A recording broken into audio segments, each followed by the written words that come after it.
They know I got them vibes, so you know them fans watching me. Say you my chat with the shits. Oh, they must think they can stop me. See, we got rods on the scopes. Now don't get sniped out the lobby. Is not on me. Now tell me, what do you see? We send the vibes on the nation. LIB and our we in the sky with this shit. To think it came out. See, it's 99% cap, 1% gameplay, 100% vibes. Don't bring that bullshit my way. Try your luck, go against the vibe. Where you fuck, you gon' think I'm Mike Vrabel the way I make them tighten up. You'll be lucky if you even score. You should read more, though I choose to live in peace. You should know I bleed war. I'm a recon man, one of the best in the sport. I keep a drone on my hip, I let it out to explore. They say the ops on the way. I see one, I know it's more. They just ran inside a building, my EMP gon' deploy. Make a panic, play support. Crypto going manic, they tryna figure out how I do assault damage. Real just mark the surroundings, I know they can't stand it. Murawski sending out his ghost and they don't understand it. I'm headed to the high grounds to get a overstanding. Now you from a distance, see your partners, they done left you stranded. Damn, you know you headed to the lobby, right? Sorry for your awful fight, I admit it was easy. Get you some practice or you always die. I know you doing that ping thing. They gone, made it out of sniper range. Level 1 knockdown shield. It's been 7 minutes in the fucking game. I'm devoted. Hit you with the devotion. Hear it wind up, quick motion. Now I'm headed with the wind to your partners, but I'm focused. See, Goat just hit that beast on the hunt. Ghosts is ghosts. We reloaded, blow the EMP and we done. They know I got them vibes, so you know them fans watching me. Say you my chat with the shits. Oh, they must think they can stop me. See, we got rods on the scopes. Now don't get sniped out the lobby. Is not on me. Now tell me, what do you see? We send the vibes on the nation. LIB and our blood. We in the sky with this shit. To think it came out the mud.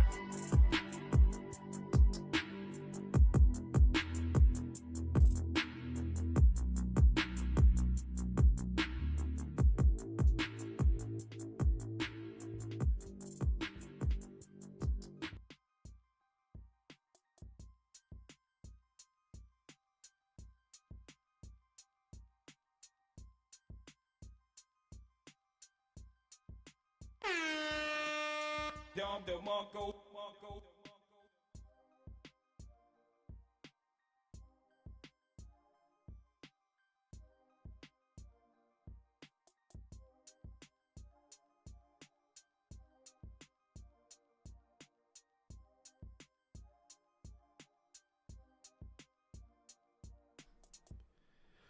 Yo, who in the building? DB. Big Jeff. Nano, Kicks Wheel. B Walker, what's good? Player. Stat Man. Appreciate everybody being tapped in. Thursday night football. Shop talk. We fighting through the winter cold. Fighting through a little bit of congestion. But we here. Zay, what's good? Now let me get a spiel that y'all know I'm about to give. Everybody tapped in on Facebook. Hit that like, comment, share, tap into the daily content. Appreciate y'all being here. Everybody watching on YouTube, like, comment, share. 8 a.m. Shop Talks go up in the morning. Tap in, turn your notifications on, picture in picture. If you're watching on Twitch, Amazon Prime, once a month you can sub to the channel for free. Jeff Bezos got that money up out of you already. If you don't use it on me, use it on another content creator that you support. Let me teach you how to vibe. Picture in picture over there as well. Nah, was good. And if you're watching on Kick, or if you're not watching on any of the other ones, you should be watching on Kick. No ads, picture in picture, up to 50 emotes you can use for free. And appreciate y'all being tapped in. Nah, what's good? We got the Buccaneers and the Atlanta Falcons. Thursday night football. Looks like it's going to be a pretty good game. But that's not why we're here to talk to y'all today. We're here to talk about why JJ McCarthy, aka 9, is the bust that y'all think Cam Ward is. We're here to talk about the Diddy Reckoning Netflix documentary. I watched it all last night. Crazy. Oh shit. Here we go again. And of course, if y'all didn't check out the mailbag, all y'all questions that y'all asked on the mailbag, I got it uploaded. It's like 45 minutes of me answering nothing but y'all's questions for the week. So if you missed the live stream, you can always catch the Shop Talk back in the mornings, and you can go on the Facebook page, find the mailbag, and drop your question to be added. All right, how do we even get into this position? Because I really wanted to talk about Dan Moore, J.C. Latham, Kevin Zeitler, Peter Skoronski with Corey Levin at center. Offensive line and run game looked like we wanted it to look all year last Sunday. I apologize. If this Sunday when they play the 49ers, if they can recreate that down the stretch versus the 49ers, the Chiefs, the Saints, and the Jags, the last month of the season to close out, the Titans might feel more comfortable going into the offseason, to free agency, into the draft, about how they want to address the offensive line. Educated Southern Po Negro Pinky, what's good, my boy? Also, the emergence of all the young players on the team, including Cam Ward, who I'd like to see him have some really good games down the stretch. If the line continues to play the way that they did Sunday, he can end up with some decent statistics for the end of year for his rookie season, for his rookie campaign, to build some momentum going into year 2.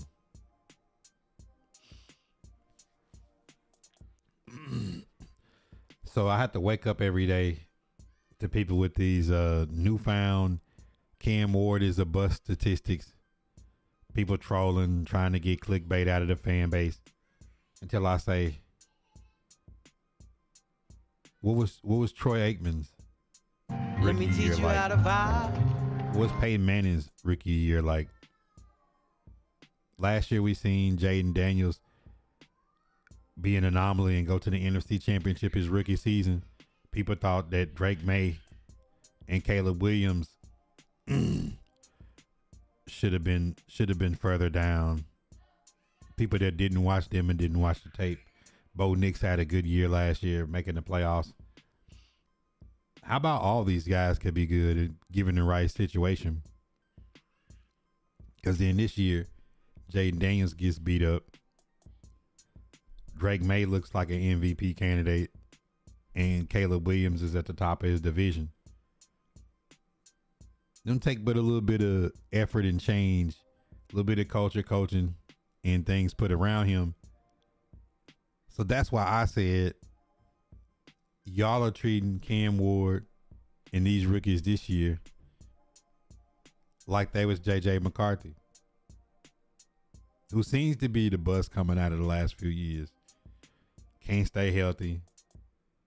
More interceptions than touchdowns. Is on a team that won 14 games last year. Has a really good coach. A stacked roster. You got the best receiver in the NFL, Justin Jefferson, with Addison, Hawkinson, veteran running backs. You got Mason. Let me teach you how to And vibe. you got Jones. There's no real reason to be playing that bad, given that they had Kirk Cousins, Sam Darnold, Daniel Jones, and then him, and they cleared all that out to give him the reins to the ship. And the last 2 weeks, we've seen Justin Jefferson have 4 catches for 15 yards. Like that's not acceptable. Imagine if Cam Ward was on the Vikings throwing the ball to Jay Jettis. How would his numbers look? He's throwing the ball to Van Jefferson, not Justin Jefferson. People talk about, his coordinator. Cam Ward lost his coach in the first month of the season, and he's got his quarterback coach calling plays. So I think sometimes people got to have a little bit more grace, because if not, I'd take it as bias if somebody wanted to give Let me JJ teach you how to McCarthy grace. vibe. I said, no, Cam Ward's got to get on the worst team in football, and he's got to go beat Joe Montana. Until I start calling out some of their favorite players on some of their favorite teams and ask them how their rookie campaigns was.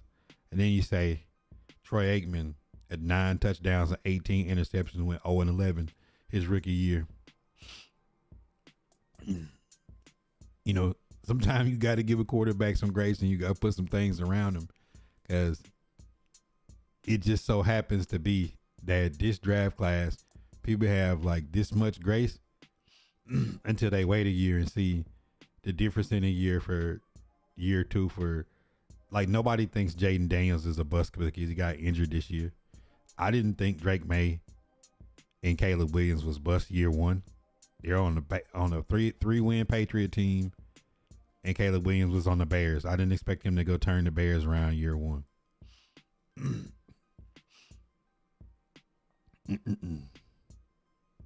Impulse, what up? Ladie, what up? 9, man. Waiting on Brown to fire step dummy. TJ Watt. Y'all seen TJ? Like, what is going on with TJ Watt's injury? Is that, like, does he have some interior damage? He said, I think it's still a true year one for him. I don't. Like, reason why I say it, he don't, because with a coach like Kevin O'Connell or McVay or LaFleur, if you get to have 2 camps with them, if you get to sit in meetings and go through the reps and the mental reps for 2 years, regardless of the injury that he had last year that he physically didn't play, and there was no reason to rush him back with Sam Darnold winning 14 games and having Daniel Jones as the backup. Clearly, J.J. McCarthy is not better than Daniel Jones or Sam Darnold. The way he's processing the game, the way he's playing the game with the roster he has, he should be playing better. But my whole point is, people will give grace to J.J. McCarthy, but you're going to expect Cam Ward to walk out with Brian Callahan and Bill Callahan getting fired in the first month of the season, Calvin Ridley gone the whole season, 2 rookies in Van Jefferson, Mason Kinsey, and you're going to expect him to throw for 4,000 yards, 30 touchdowns, and 5 interceptions. You expect them to be Tom Brady day one. I think that's where I have an issue with people are selective with who they choose to give their grace to. Because last year, people was dogging Drake May out, and it's like, I like his skill set. I said they got to put something around him. He don't have enough around him on offense for me to see what he can do. Because a lot of people was calling for Joe Milton to play over Drake May last year, but you know, people's memories get short and they get thin. They start forgetting the things that they said. People was dogging Caleb Williams out last year. I'm like, well, he's on the Bears. I mean, I don't expect Caleb Williams to go into the NFC North with the Lions playing as good as they was playing, the Packers, and the Vikings being a 14-win team last year. I didn't expect the Bears to come in and just start spanking people. But then you look back on it and say, they did lose a game on a Hail Mary. They did lose a game to the Seahawks at the end of the season that they shouldn't have lost. They were competitive. And you knew they had draft picks coming back from the Bryce Young trade. So at the end of the day, I think you realistically have to give the first year and say, if a person had a team around them and a good coach around them, I'm going to treat them different. I'm going to treat them like Michael Penix. Let me teach you how to vibe. You get to sit behind Kirk Cousins the first half of the season and get used to the speed in the NFL game. You get to go through the reps and the meetings. You should be able to manage the game when you come in the second half of the season like he did. That's usually what you expect. If a rookie's not starting day one and they get a chance to sit for half the season and really understand what the game is going on in the flow, they should be able to come in and manage. Now, if you've been sitting for 2 years, you're not going to get that much grace, because year 3 if you're not playing like a demon or really showing some real improvement, teams are going to be looking to draft another player. That's just the realistic part of it. Or if you've been out there for 2 years and you've been injured most of the time, as in JJ McCarthy. Because I bet deep down, Kevin O'Connell wish he could get Sam Darnold back. But that's my point, though. My point is, realistically, in their first year, their first rookie contract, if you rebuilding the team completely, your first year is probably gonna be lost. You just don't want to ruin the guy year one. By the time year two they should be in the year one going into year two. They should be processing the game different. They should be managing the game different. Being able to check in out of protections, they should be able to understand certain different things, and you should start really building around that player. Then you want to see them build up. By the end of that rookie contract is the time that they should start competing and contending. And if they haven't at the end of that rookie deal, then you got some reevaluation to do.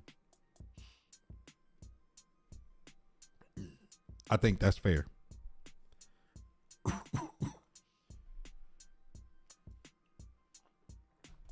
But I just find it funny that the quarterback draft class this year, who I said when it's all said and done was going to be a better class than the year that's coming up, back before the draft, people is like, oh, no, you crazy.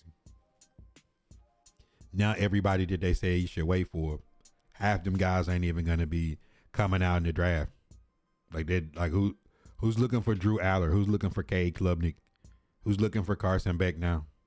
Nobody's looking for those guys. Nobody's looking for Lenora Sellers. Nobody's looking for Nico. Nobody's tanking for Arch.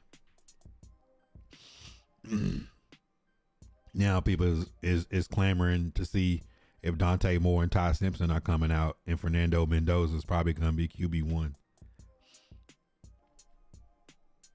3 guys that people weren't mentioning before the season started. So ultimately, the guy that y'all think Cam Ward is really JJ McCarthy. Because if he continue to play like he playing, Justin Jefferson gonna start showing some frustration. And when he starts showing some frustration, they're gonna have some decisions to make. KT2 the GOAT in the building.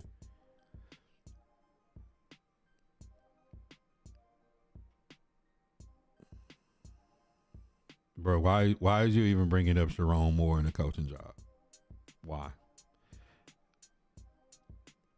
They said Mike McCarthy rumored to be in the mix. Duh. Mike McCarthy and Matt Nagy have always been in the mix for the coaching search. Secondly, if Dan Moore, J.C. Latham, and now with Corey Levin playing center, and of course Peter Skoronski at left guard, if this line gels down the stretch, does that change the way the Titans see the draft in free agency? Because they're heavily invested into the offensive line. If you decided to move Cushenberry and you let Zietler walk at the end of the season, which I think they'll do, because they already got Drew Moss, Blake Hands, Jackson Slater. What if they thought about letting Corey Levin start at center, moving Cush, grooming Jackson Slater to be the center in the future, the 5th round pick last year, and using one of their draft picks to go after a guard like Oregon's guard Pregnon. I don't know if I'm saying his name correctly or not. Roberts. It's a few guards. I like Basantis in Texas A&M. I think it's a couple of guards that they could look at the top of the draft. It wouldn't cost them as high of a value pick as a tackle, but that might be an option that they might want to try. You got Crenshaw, Dixon, and Udo. They are their swing tackles now. If they could get this line to gel down the stretch under Corey Levin, it would really help the resources that they have to spend focused on this upcoming draft is they got to get wide receiver one. They got to add talent to the cornerback room. And I seen some people that I like in the Titans media, you know, paying some respects to Darrell Baker Jr. But Bake's a good guy. He's a guy that should be on the 53-man roster. He should be playing special teams and rotational as a corner. But I could not have Bake as my starting one. I just can't. You know, showing a couple of good highlights in a weekend that they gave up 360 yards passing to a rookie. I just can't find it in myself to say that the Tennessee Titans should still spend, you know, $10 million on a boundary corner. And if I was going to start one of my corners on my current roster at outside corner, it would be Marcus Harris. It wouldn't be Bake. And I would like to see down the stretch in these last 4 games, Kair Elam play some boundary corner down the stretch to see what you got in him, to see if you might take a chance at extending him at the end of his rookie 4 years here at the end of this season. Because you got to go in free agency and get a corner, and you got to get a corner in the draft, at least one. You got to have at least one corner, one safety, or 2 corners out of this upcoming draft, and for sure one of those corners got to be a top 100 pick.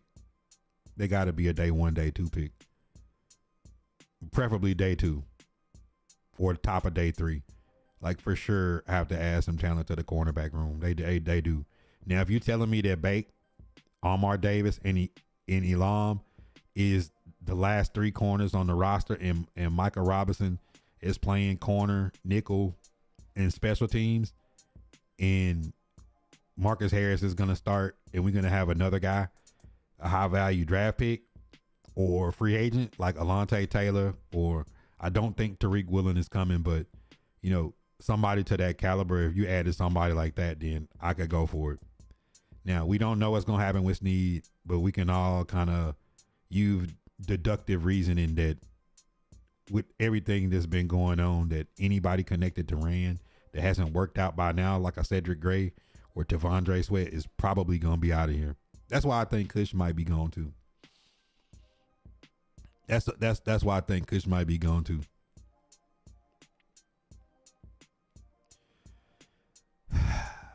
Cam, man, don't come in here talking about no Boomer Sooner.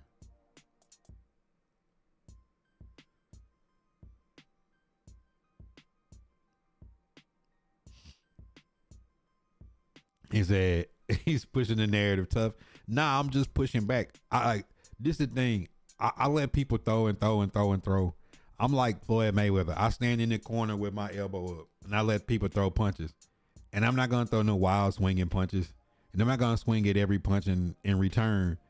I'm just going to throw one hard overhand right and hit you in the top of the nose. And I'm going to make people think. They said, did you miss the mailbag? Nah, I'm gonna save that one for when I get, because you the only question I got in there. So I'm gonna like let yours and a couple other ones pile up, and then I'm gonna because the last mailbag is like 45 minutes. So if I did it would just be one question in the bag. If they play like how they played this past week, then they have some focus on skill positions, edge, cornerback, on defense. Yeah, I mean, regardless of how the season play out, there's a strong chance you get to come away from the draft with Arvell Reese, Ruben Bain, or Keldrick Falk. Like if you in the top, if you're at the top of the draft and your opportunities is to pick one of those guys, whether it's a trade back or you just fall to 3 or 4, I think you have to go with one of those like star edges out the gate. A lot of people say receiver, but I think when you really look at what's going to be at the bottom of round 1, top of round 2, you're going to be able to get a really solid, and I think it's got to be a dunker. I think it's got to be a Chris Brazel. I think it's got to be a Denzel Boston. I think it's got to be a Nick Harbor. Like, it's got to be a dunker on the outside.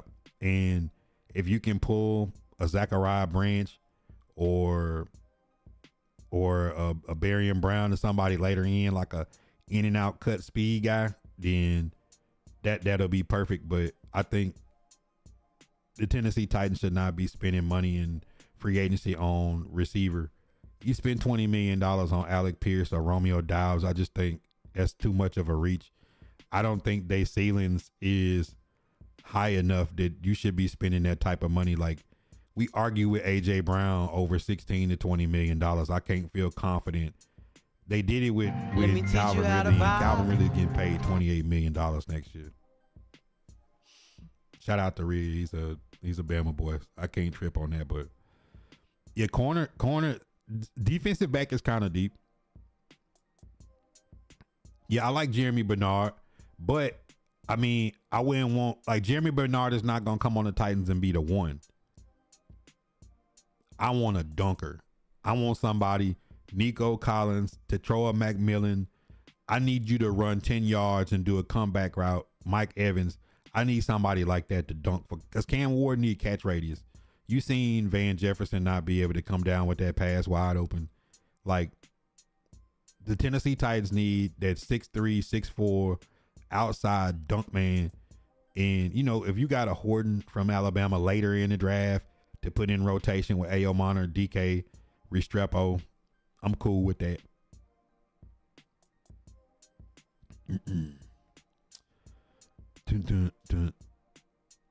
He said AP being balling, best deep ball receiver in 2025. AP.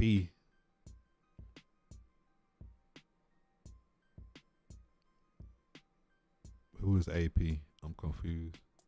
I might have just looked over that.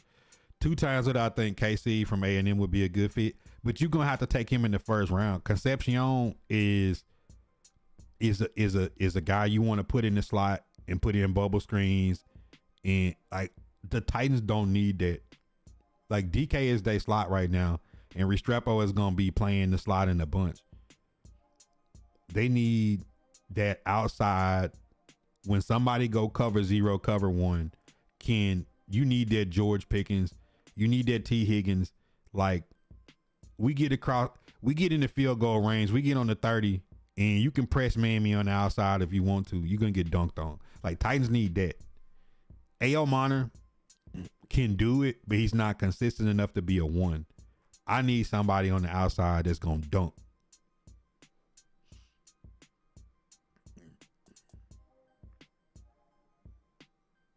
Gay love, superstar, ability. He said bust 8 games. It's kind of crazy. I hear what you're saying as far as the talent we had, completely different stage to JJ had. Man stay hurt and can't get better with 2-3 starts and then out for weeks. But that's kind of my point, though. Like, JJ got the benefit of the doubt last year to just learn the game behind Kevin O'Connell, Sam Darnold, a 14-win team, Daniel Jones. Like, you got too much in the room to chill for a whole year, to come back, can't stay on the field. Because, like, what did they say about Anthony Richardson? Did he stay hurt? What did they say about other quarterbacks that can't stay on the field? Like, J.J. McCarthy just don't get a pass because, you know what I'm saying? Like what is the reason that J.J. McCarthy would get the pass that we would say, bro, you got to sit out a whole season and get healthy and come back with Justin Jefferson, Addison, T.J. Hawkinson, Jordan from the 49ers traded over, and Jones, with Kevin O'Connell calling the plays. Like, you don't get to come out and struggle. You can have some downtime. We talking about 1,000 yards, 9 touchdowns, and 10 interceptions. Like, and he's off and on the field. If he come back and finish the season out and come back, you're gonna be in year 3. You see what I'm saying? Like, I get the 8 starts, but you done got a whole year to be a pro, to sit. Like last year when Penix came in on the Falcons, if Penix would have threw for 1,000 yards and had 9 touchdowns and 10 interceptions, they'd have been saying he's a bust. They would, because Penix have that injury issue that they don't know if Penix can ever fully play a full season. But I'm saying, like, why would people give JJ McCarthy more grace than you would give Cam Ward? Considering the circumstances. Let's take Cam Ward and put him day one rookie with Kevin O'Connell, with Justin Jefferson, a run game, an offensive line, TJ Hawkinson, Addison.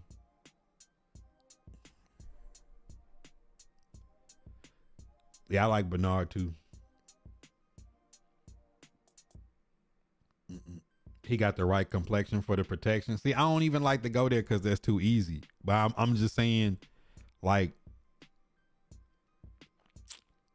people would be scared to even say it, but it's easy for people to say, Cam Ward. Like, bro, like, they say, well, this person's coordinator, like, bro, like, they fired the coach the first month of the season. Like, bro, like, what do you, like, I think Cam kind of, like, just was winging it into the bye. Let and me then teach since you the how to bye week, vibe. Cam Ward has really had command of the offense in a different way. But yet and still, there's still no Calvin Ridley. There was Van Jefferson and Mason Kinsey for 2 weeks. Now you get Ailmana back. He scores a touchdown. DK gets a concussion protocol. He comes back, scores a touchdown against the Browns. You finally get something out of the running game for the first time in 2 years. And a lot of us think it's because Corey Levin was playing center Sunday that Lloyd Cushenberry, $50 million center, hasn't panned out. He was hurt the whole first season, and then he came back, and you know, you put Corey Levin in on the road and they run for almost 200 yards. That's the first time Cam didn't have to go play hero ball because your team got 20 yards rushing in 4 quarters. Your team got 39 yards rushing at Let home. me teach you how to Your team vibe. got 27 yards rushing at home. And you got $10 million worth of running backs in the backfield in a $150 million line. You said you're right. He's exactly what people calling Cam. And he got a lot of support. I like Brazel, bro. If the Tennessee Titans took Brazel at the top of the second round, I would do a backflip. Because last year, the question was, do we take Luther Burden? But in reality, them trading back and getting Femi Oladejo and getting Kevin Winston Jr. into what Kevin Winston had turned into and what Femi was turning into before he got hurt in the Raiders game, like, I think they made the right choice because DK winds up outperforming a lot of people that was drafted ahead of him.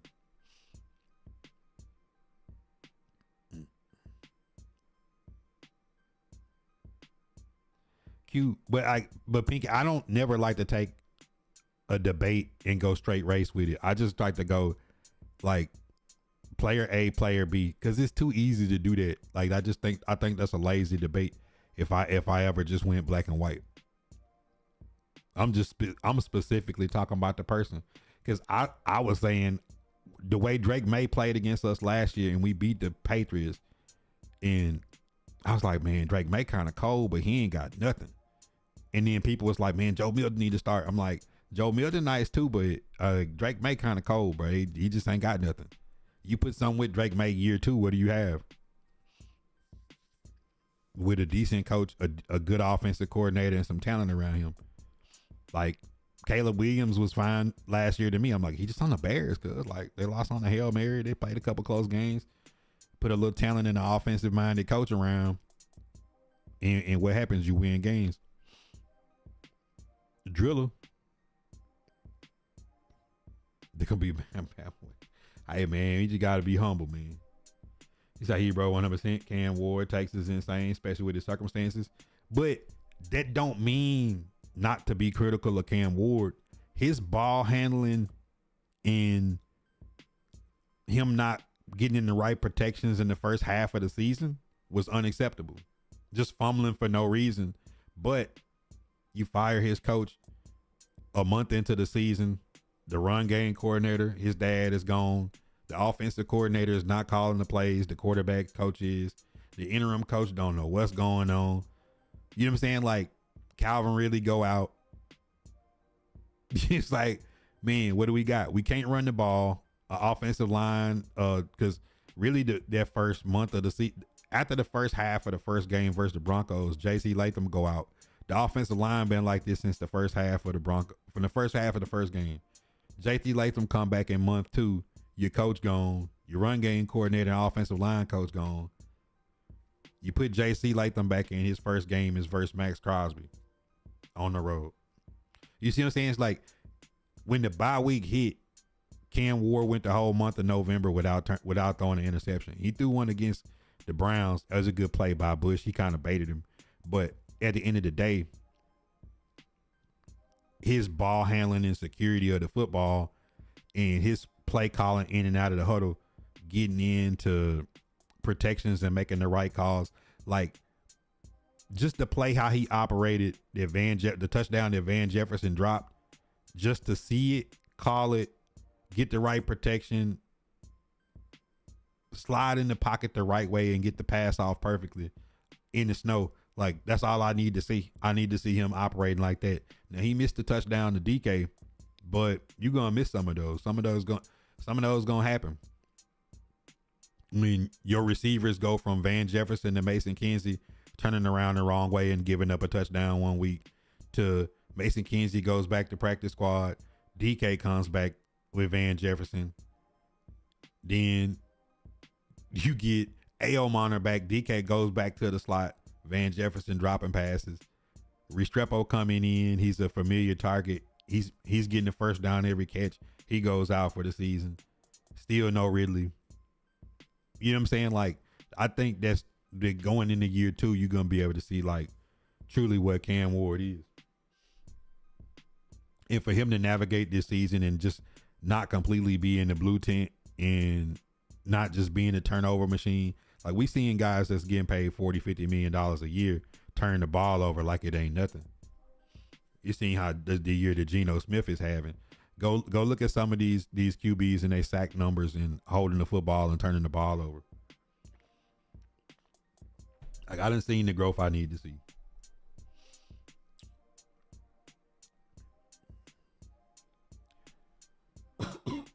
I just find that funny though. Is that, like, people just have they biases about what and who they want to call bust. Like, Shador came in and played against the Ravens at halftime of a game, and there's like, oh, he's a bust. Next couple of weeks, he settled down, and then you seen the game you seen, and you still don't have his coach and have people willing to say, like, okay, this guy should be the starter for the Cleveland Browns. Now, we didn't seen DTR. We didn't seen Hansy, Deshaun Watson. We didn't seen Kenny Pickett. We didn't seen all these QBs. It's like, please. Like, please. Like, can we get over this now and just say, like, give these young quarterbacks some time. Give them some grace. Oh, you can't give Shador grace. You can't give Cam Ward grace. You can't give Caleb Williams grace. These guys got to come in and be Randall Cunningham year 1, day 1, regardless of the coaches, regardless of the personnel around them, the run game, the offensive line, the play calling. Doesn't matter. They just need to go out and have Tom Brady numbers year 1, and then here comes year 2. J.J. McCarthy got Jay Jettis with a stat line of 2 catches for 4 yards, and you go back and watch the tape. And Jay Jettis is running open in the secondary multiple times in the game. He just can't find him. But you say, oh man, under the circumstances, man. I mean, I know he's got Kevin O'Connell. I know he got to chill behind Sam Darnold. I know he got to play behind Daniel Jones. I know he got Jay Jettis and Addison and Hawkinson and Jordan May and Aaron Jones. I know he got all that. I know they won 14 games last year.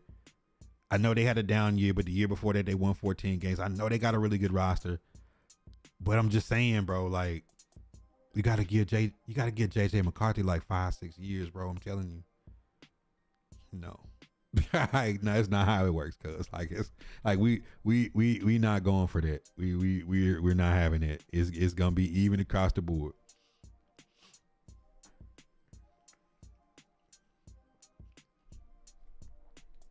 It's gonna be even across the board.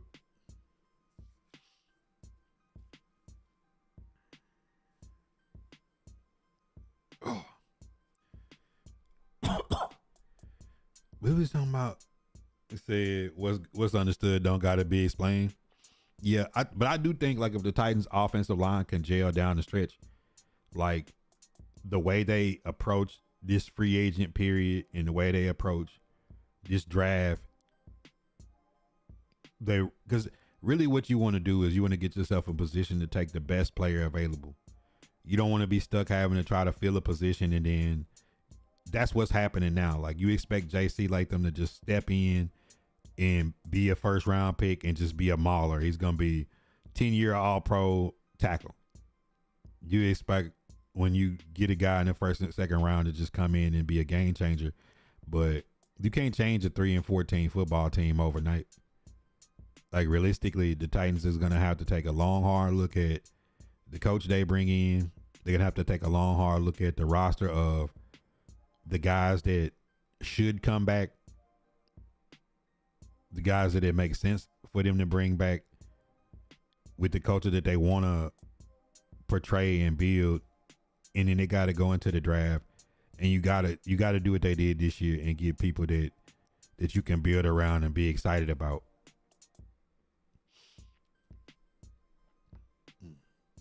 They said, do I feel like Cam is part of our struggle?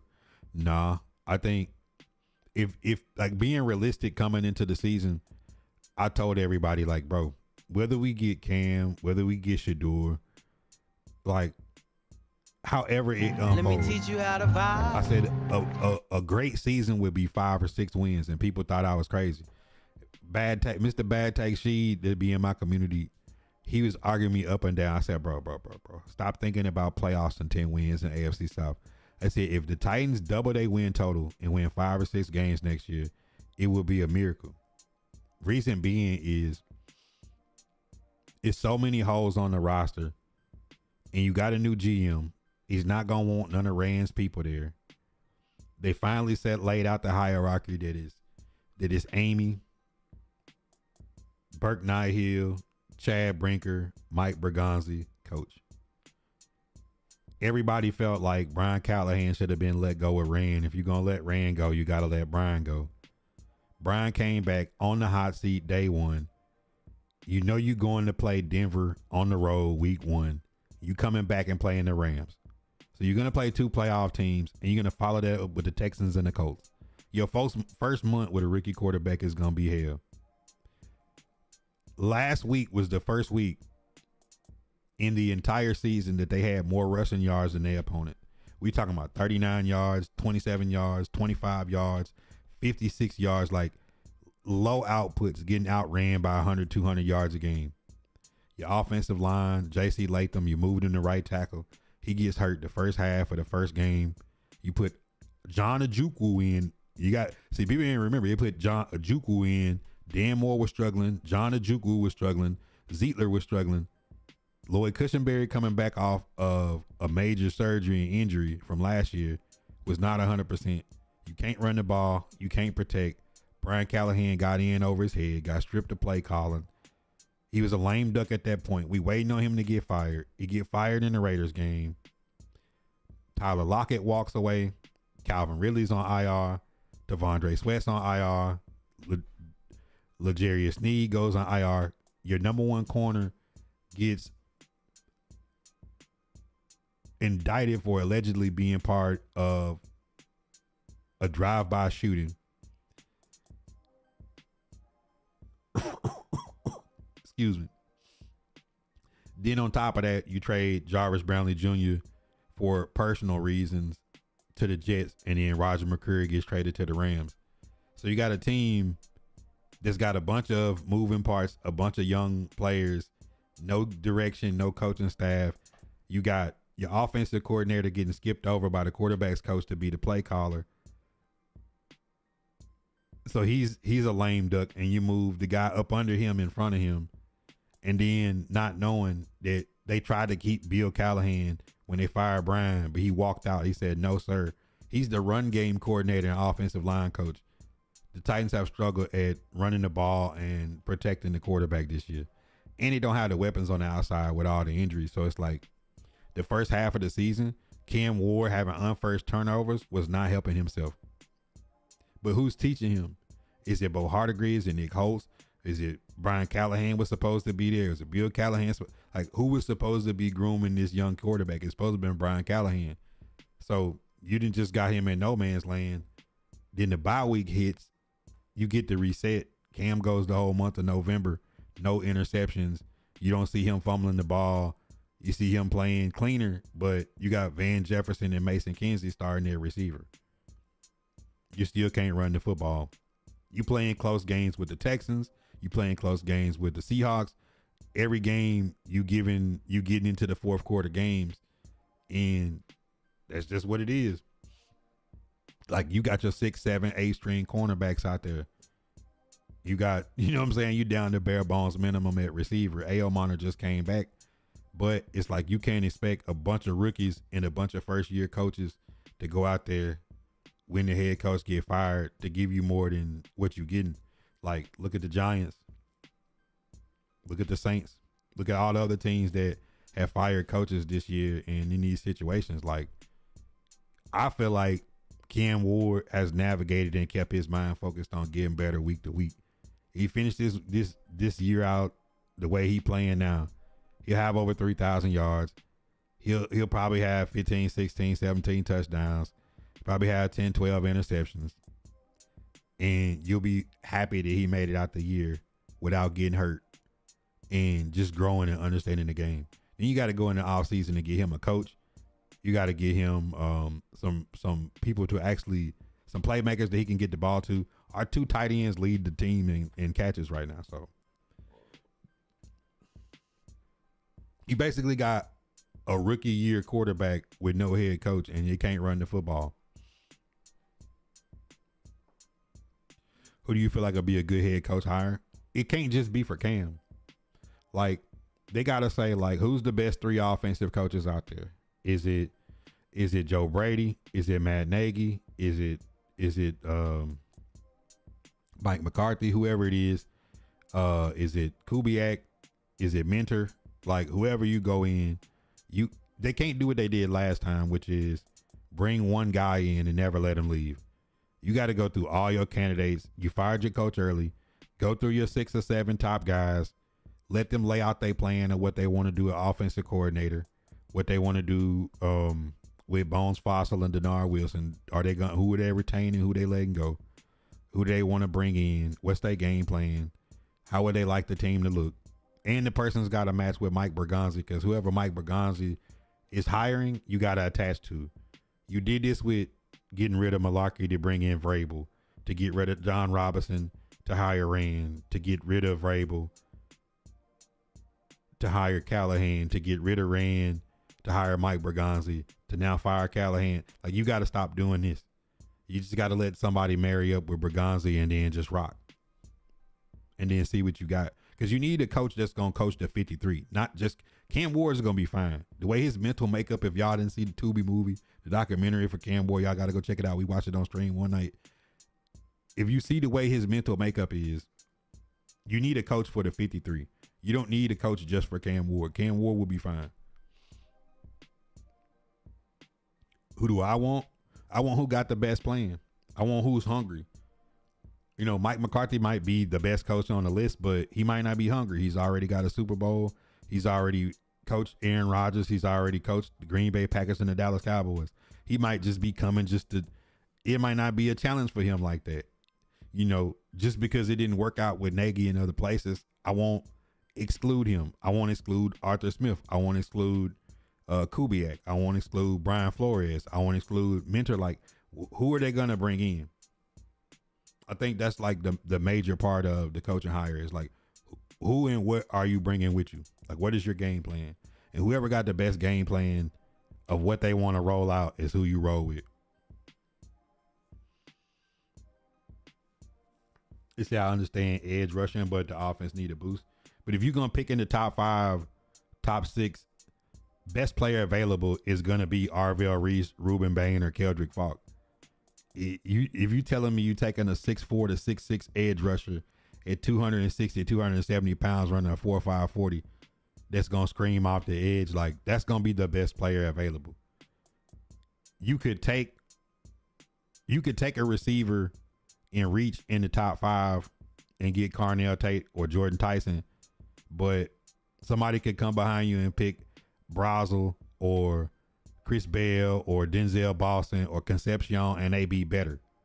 You see what I'm saying? Like, we passed on Dez Fitzpatrick when we could have got Amon-Ra St. Brown. Amon-Ra St. Brown was like a 4th round pick. Lad McConkey is a 2nd round pick. AJ Brown's a 2nd round pick. Like, sometimes, like a lot of times, guys get picked, you know, based on teams feeling like they need. Just because you need a receiver don't mean you pass on a 6'5" edge rusher that you can put across from Femi Oladejo next and have T Sweat, Jeff Simmons, Arvell Reese, and Femi next year. You see what I'm saying? Like, that changed the whole outlook of your defense. On offense, like, just like the Chargers, they took Joe Alt and then Lad McConkey. That didn't look sexy at first. You took Joe Alt and Lad McConkey to Lad McConkey had 200 yards receiving in the playoff game, and you're like, damn. In 2nd round, they got a dog. Like, 'cause it's always going to be dogs at skill position players that get picked lower than where you're shooting it. Yeah, I don't want to hire nobody just because they got a ring. Like, I think you got to get, it's the same with Gruden. It's like, give me somebody that's hungry to be the coach of that job. Like, Mike Vrabel has something to prove going back home to New England. Like, Ben Johnson has something to prove going to take over the Bears. He's familiar with the division, and they had a lot of capital from the Bryce Young trade. You got Caleb Williams, an offensive tackle, a defensive tackle. You got to pick Luther Burden, and you got DJ Moore. Like, they got a lot out of that trade that he got to walk into, and somebody will get to walk into that with Tennessee. You're going to have the highest amount. They're going to have like 120 plus million in cap space. You're going to have a top pick. You're going to have a 2nd round, a 3rd round. You're going to have 2 4th round picks. Let me teach 2 you how 5th to round vibe. picks, 2 6th round picks, and a 7th. And then you still could potentially trade Will Levis, Tony Pollard, or Lloyd Cushenberry, Xavier Woods. It's still a lot of people that may get traded. There was Ram Carthon's guys that came in before Bergonzi did it. He might just move for draft capital. So their game plan was to pick 10 to 12 picks in the first 3 years in the top 100. You know, Tennessee Titans might pick 5 times in the top 100 this year. And if they do mess around and end in that top 3 pick range, you might not get the trade back out of 1 because we got the highest strength of schedule of the teams left. But if you get the 2 and you trade back like the Browns did last year, the Browns got they pick this coming season and they got the Jaguars pick. So, you know, like some of these teams, the Cowboys got 2 first rounds. The Rams got 2 first rounds. The Jets got 2 first rounds. Like, it's a lot of teams that got multiple first round picks. And like, that's the type of position you want to put yourself in.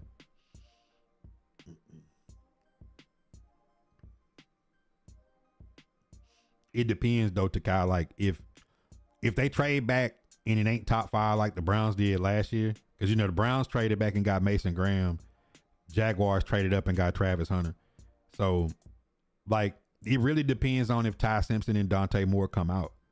If both of them go back to college and it's just Fernando Mendoza, whoever got the first round pick, whoever got the first overall pick is like got the swan song. But if it's the Raiders or the Jets get the first overall pick, you know the quarterback is gone out the way. The second pick become the most valuable. Like last year, it was a conclusion that all the Titan fans knew we was picking Cam Ward 1. So the Browns pick, and I told people like a week before the draft, I said the Browns pick is the most valuable pick in the draft because I don't see the Browns needing the pick right there. Like they're gonna be leveraging it because they had got Flacco and Pickett, and the Giants had got Jameis Winston and Russell Wilson like right before the draft. I was like, they don't have to get a quarterback. The person that people was trying to trade up and get was Abdul Carter. It wasn't Cam and Shador. People was trying to get Abdul Carter, and look how that turned out. So it's like you gotta kind of be careful about just being fixated on a player, because if the Titans trade back and let's say they get 2 firsts, but those firsts ain't top 10, Arvell Reese, Ruben Bain, Kelvin Falk is out of there.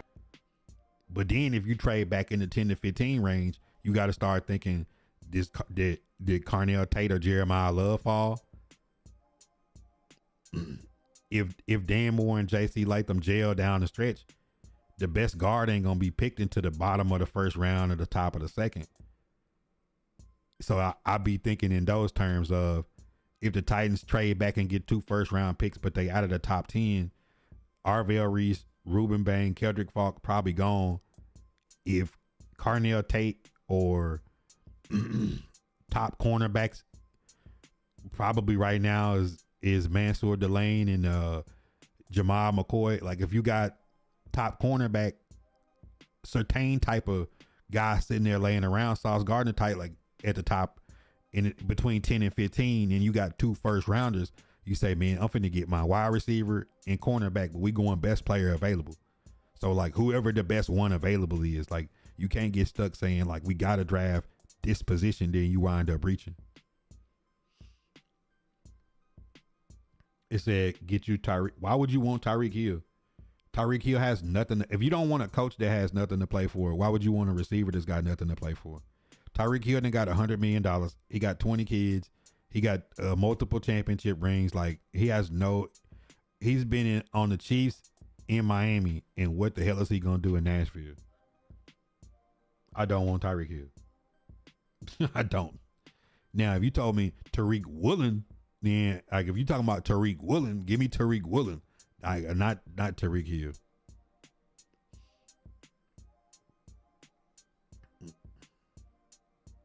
Uplifting Souls was good. Yeah, y'all got firepower going into next year for sure. You need somebody with a great plan to make the most of it. That's why I say, like, just because the young offensive coordinator and Brian Callahan coming from the Bengals in their Super Bowl run didn't work, don't mean you don't go right back and draft at coach the young hot offensive name. The difference is, if you bring Brian Callahan, Colt Anderson can't be his first year special teams coach. Denard Wilson has done I wouldn't be mad if Denard Wilson came back as our DC, but I don't think it's possible to happen. New guy gonna bring in a new group, but first time DC, first time OC in that type of role with Nick Holes. It's like, you can't have everybody be their first time being a coordinator. Like, somebody on your team. And then if you think about it, the offensive coordinator and the offensive line coach was Nick Holes and Bill Callahan. Your daddy and your best friend is your 2 running mates. That's not how it's supposed to go. You know, like, Dan Quinn is on the Commanders and he brought Cliff Kingsbury. So you got 2 head coaches coaching. You know, Arthur Smith is on the Steelers. You got Mike Tomlin and Arthur Smith. Arthur Smith has been a head coach. You just like, you need your offensive coordinator, defensive coordinators to be head coach caliber people that got a lot more grasp of you not knowing when A.O. Monner catches a 40-yard pass and gets a knee down, it counts as 2 feet. You can't miss a field goal at halftime because you got a penalty after calling timeout twice because you didn't know you couldn't change the kickball. You can't run a screen pass when you should have milked the clock out before half because L'Jarius Sneed got hurt, and then 3 receivers all block and nobody's there to catch it. So Cam Ward got to dirt the ball to keep from taking the safety. You punt, they get a good return, and Sutton dunks on Sneed because Sneed's on a snap count. So you have a 9-point swing in a matter of 20 seconds because you didn't know to run the ball on first down and just take their last time out. You know what I'm saying? Like, you're running Wildcat on 1st and goal, 2nd and goal, 3rd and goal, 4th and goal, and you get in the press conference and they ask you, do you know what a quarterback sneak is? And you say, y'all didn't practice it. Like, you know what I'm saying? Like, you didn't practice quarterback sneak. You see what I'm saying? Like, you can't have those type of things happen in a quarterback's rookie season. I need the next coach to come in, if he's an offensive mind, to have experience, defensive coordinators, offensive coordinators, and guys like that can help him make good decisions, and a good booth guy to where you just not getting out coached every Sunday and kicking yourself in the rear.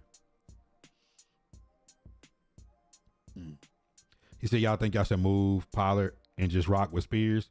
Well, they drafted Khalil Mullins, but he been hurt the whole year. He's a running back out of Michigan, 6'2", 225. He was their bell cow that Jackson, that was on the cover of college football, he took his position last year. He the dude that after the Ohio State game said they had 48 minutes to fight. So they got him and they got Spears. Pollard is still a solid back, but Pollard is getting paid $8.5 million this year. The offensive line has not helped him, and they ran him in the dirt. If they cut him, they just lose $2 million. If he finished the season out strong and you could trade him and get some value, you know, Tony Pollard will be 29, 30 going into the next season. It's time to draft another late round running back. I like Raleek Brown out of USC. I like Henry out of UTSA. It's a couple backs that's out there like that you might want to go with a younger running back room. If Breece Hall is available in the offseason and you got that much money to spend, a guy that could run and catch like Breece Hall, I wouldn't be mad if they took a shot like that. Because you got to get younger. You got to get younger. Like if you're going to get rid of Derrick Henry because he turned 30, when Tony Pollard turned 30, you got to move on from TP. And TP is he's a pro, but he didn't have some fumbles this year, and he hadn't had to. Yesterday was a career high for him. So you got to ask yourself, next year coming back at 29, can Tony Pollard give you career highs again next year? And then Tony Pollard is not the receiving back that Spears is.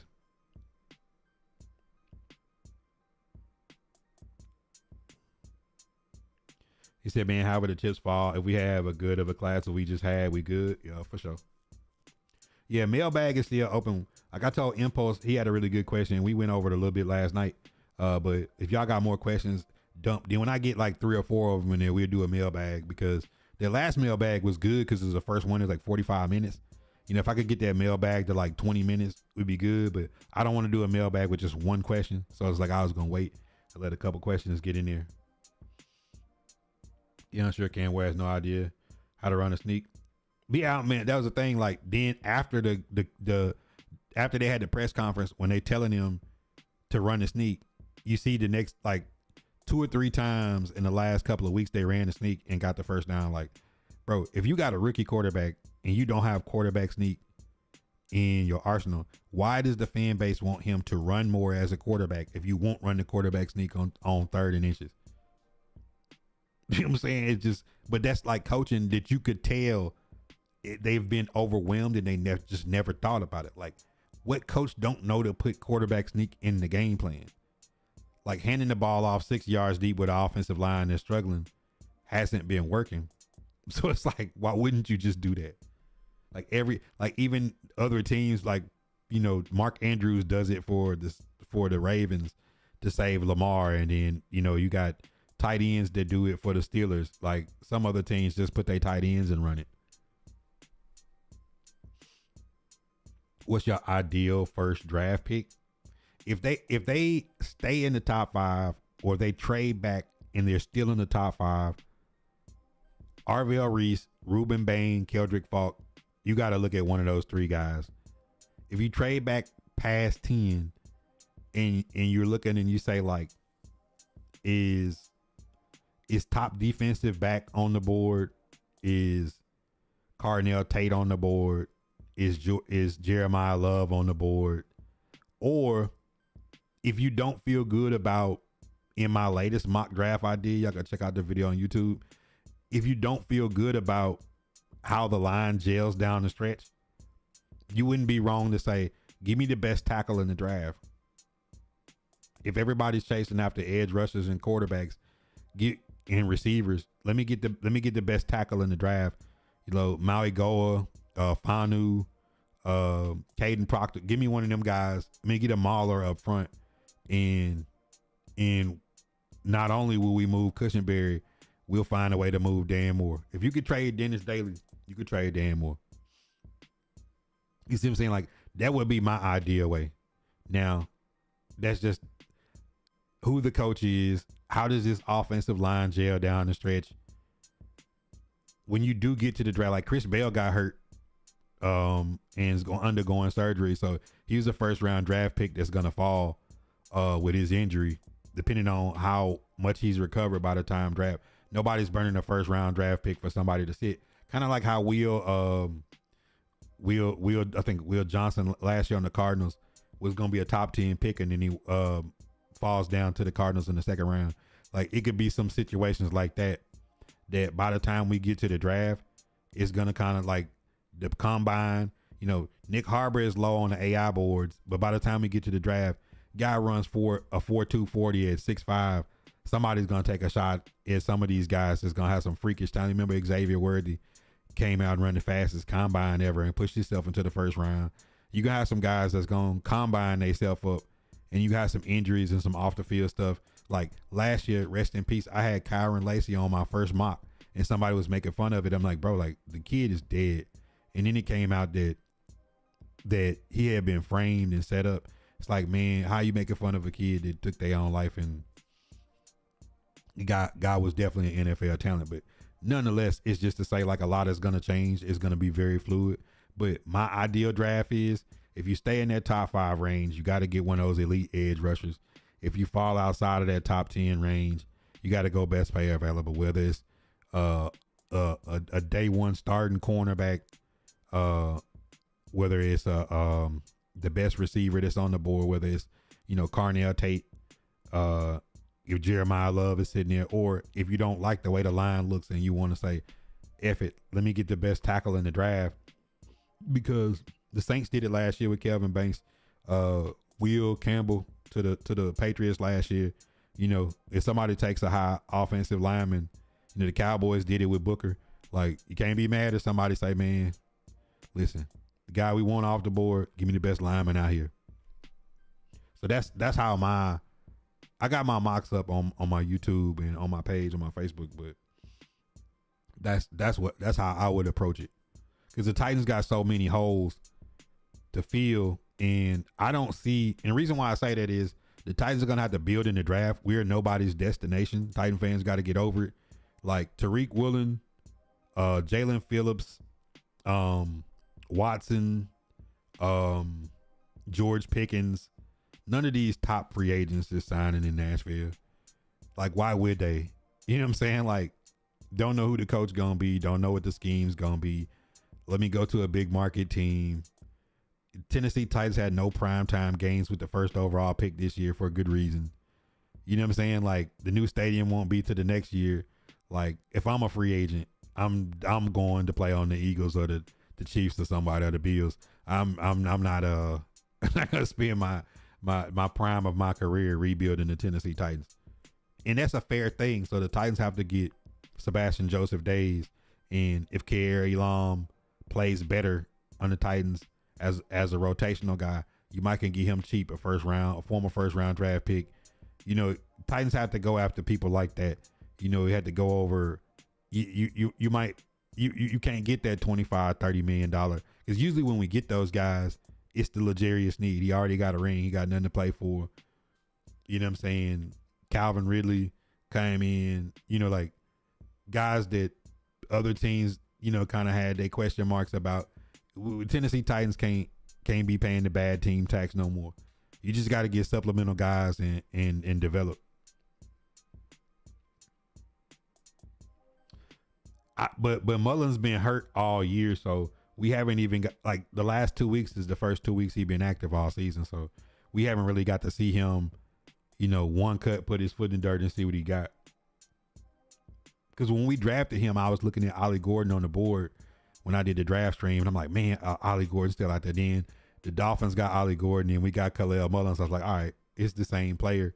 Ollie Gordon got a little bit more body lean and shake, but Khalil Mullins is more physical. So, because I was looking for another physical running back.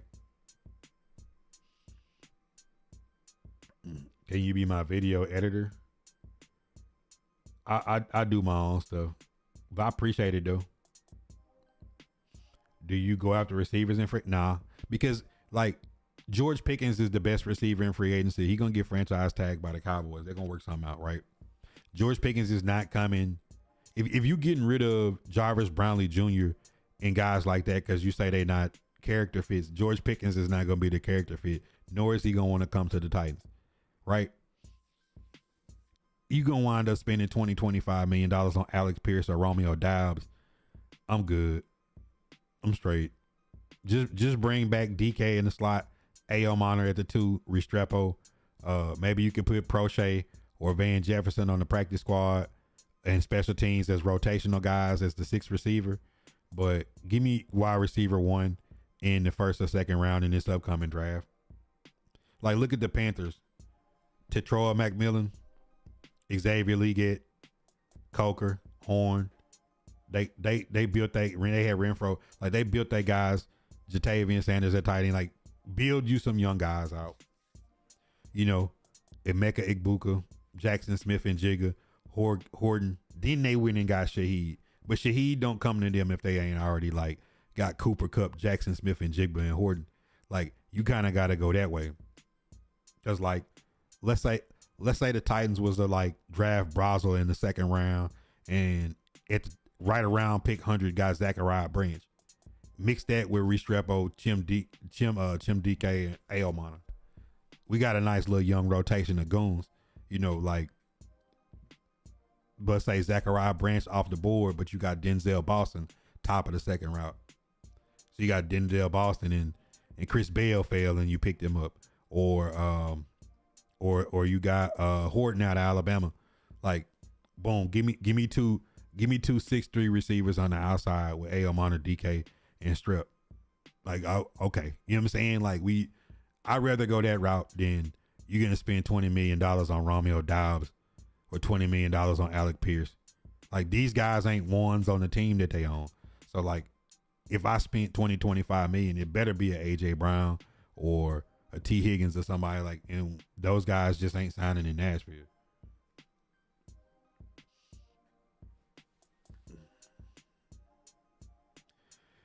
What do I think about Shedeur?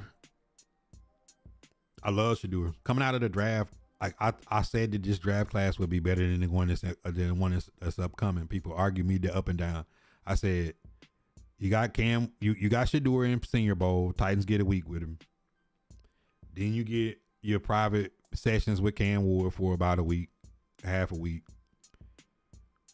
Then you had Jackson Dart, and you had Milroe, and Will Howard, and Quinn Ewers, Riley Leonard. You had, like, some guys that I thought was like some solid QBs coming out. I was like, this is actually a pretty nice class of QBs coming out. Either they got a lot of experience with good teams, or they ceiling is high. People just hated Shedeur. I was like, if we traded back out of one and got Shedeur, I wouldn't be mad. I said, but if they love Cam Ward, take Cam Ward. They took Cam Ward, and I was perfectly fine with it.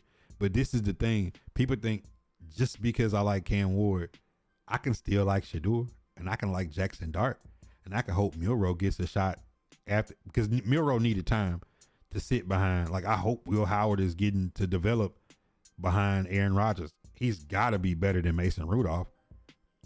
You see what I'm saying? Like, that's kind of how I see. Like, I said, I don't think Arch Manning will do what Quinn Ewers did at Texas in his 4 years there, his 3 years there. You know, Quinn Ewers went to 2 Final Fours in his time at Texas. There's no guarantee Arch Manning to get there. There's no guarantee that Lenore Sellos was going to be a better athlete at QB than Jalen Milroe was. So, like, that's why I like this class. And they finally gave Shedeur a shot.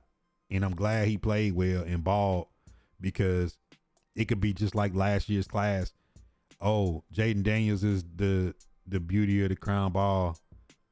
But it still was Caleb Williams, Drake May, and Bo Nix in that same draft class.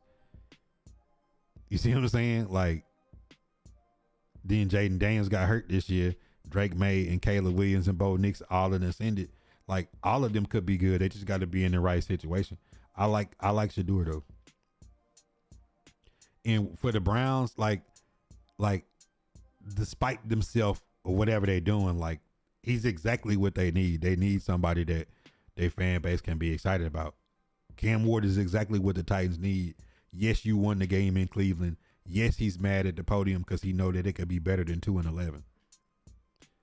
Because he had to go 13 weeks to see his team run for 100 yards. That's the best running game we've had since Derrick Henry left.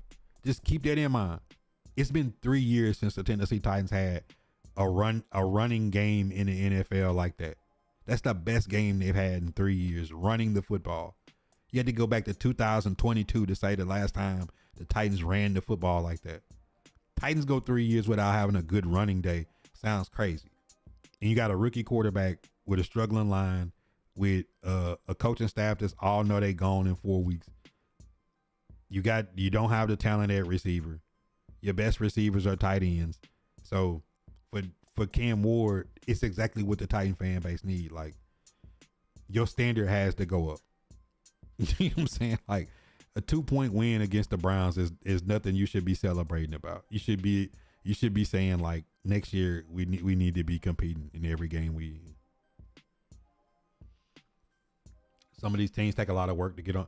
Not a lot of work. Bears didn't need a lot of work. Patriots didn't need a lot of work. Broncos paid the Steelers to play Russell Wilson at quarterback when Sean Payton got there. Got rid of Jerry Jeudy, got rid of Simmons. They kicked off they got rid of everybody on their team.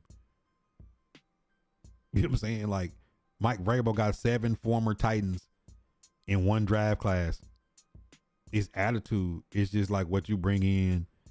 You know, Ben Johnson is like, look, stop trying to make Caleb Williams throw the ball 50 times a game. Use his skill set and to run the ball. Got Kyle Monangai, got Swift, got 2 tight ends. They drafted an offensive tackle with the pick they got back from Bryce Young, and they running the football with bookend tight ends and letting Caleb Williams like manage the game. Like, bro, it don't take a lot to turn around a bad team. Like, somebody gonna get the Giants next year and inherit a pretty good roster and have a really good draft pick. You know what I'm saying? Like, if somebody is gonna get the Cardinals and look up and say, like, see all the talent they got. Like, all the bad teams are not just completely devoid. It's the NFL. Like, it wouldn't take a lot to make the Raiders more competitive.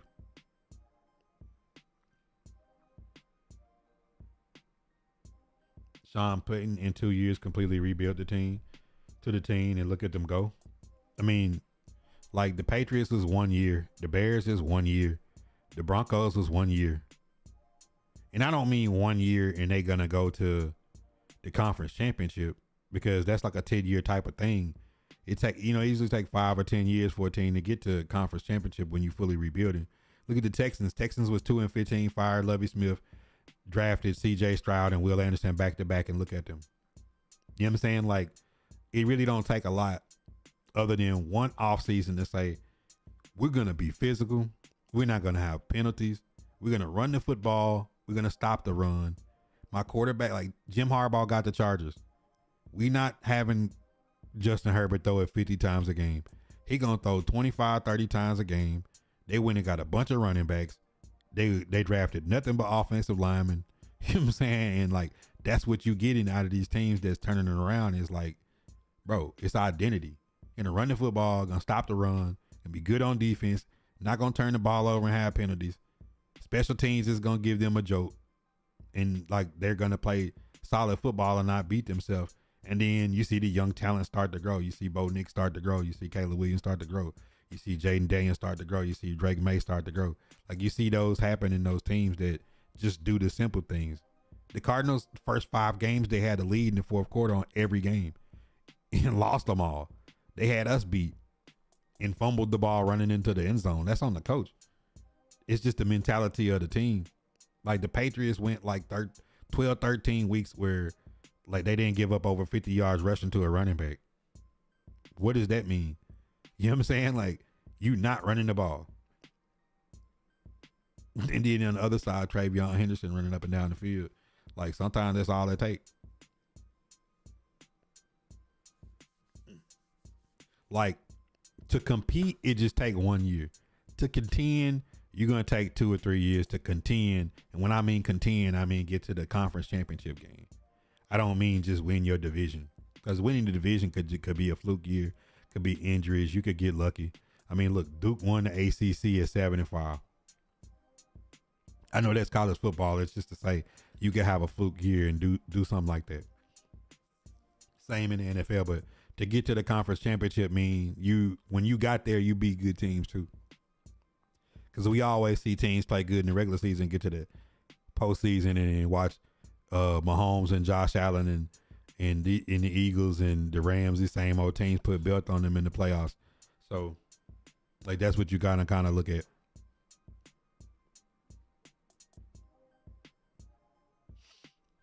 Because, I mean, the Texans, as good as they've turned their franchise around, Texans have never been to an AFC championship game in the history of their franchise. Like, the Steelers haven't won a playoff game in 10 years. You know, like, Cowboys haven't been to a conference championship since the 90s. You know, like, so you could be a good team, but to build your team to a team that could get to the conference championship, like, that's usually the end of the rookie contract that you built your team up with, or in the second contract of that quarterback.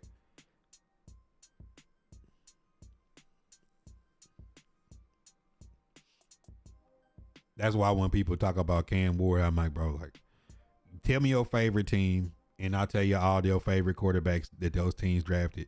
Their rookie years, they was trash. The ones that wasn't trash that I can remember in recent memory, Dak Prescott went crazy his rookie year, taking over for Romo, but that team had 9 Pro Bowlers on it. You have 9 Pro Bowlers on the team. He took over and played great as a rookie. But that was what, 2016, 2015?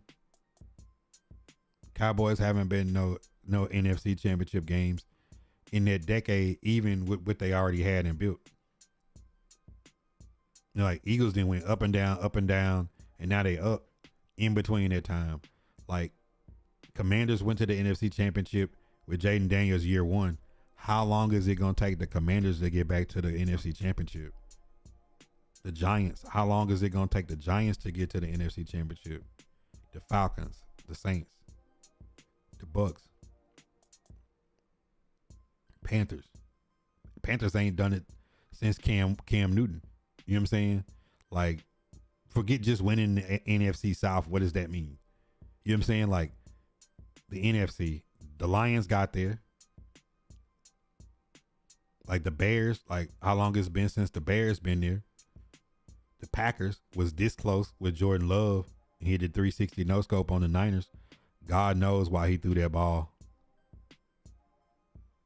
Vikings, you know what I'm saying? Like, you just go down the line on these teams, and how hard is it in the NFL with injuries, 18-week season, and navigating Hall of Fame quarterbacks? Like, you know what I'm saying? Like, we watched the Vikings win 14 games with Cousins and then 14 games with Darnold and go right out. Like, it's so hard to get to a conference championship.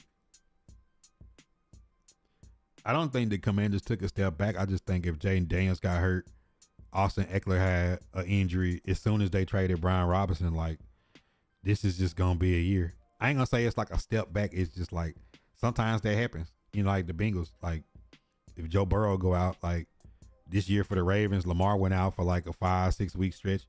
Like, you can't afford that in the NFL. Now, the 49ers is an anomaly. Like, no Fred Warner, no Nick Bosa, no Brock Purdy. Like, everybody on their team, George Kittle done been out. IU quit. You know what I'm saying? It's like, you know, like, they have that's an anomaly what the 49ers was able to do. I think Kyle Shanahan should be up in there for Coach of the Year for navigating that. You know, but that's just how it is, bro. Like, in the NFL, like, being able to keep a team together and get, like, Josh Allen and Lamar have never been to a Super Bowl. These are like Hall of Fame caliber players, but they've never been to a Super Bowl. Joe Burrow went early the year that we should have went, but looking at Joe Burrow and the way his body is now, like, the Bengals might not ever get back to the Super Bowl or a conference championship for that matter. Like, they can't stay on the field. You know, you look at the Steelers. If the Steelers don't make a run this year, Aaron Rodgers, how much time does he have left? Have you groomed Will Howard? You know Mason Rudolph ain't the guy. Got an older team. TJ Watt going through stuff this week.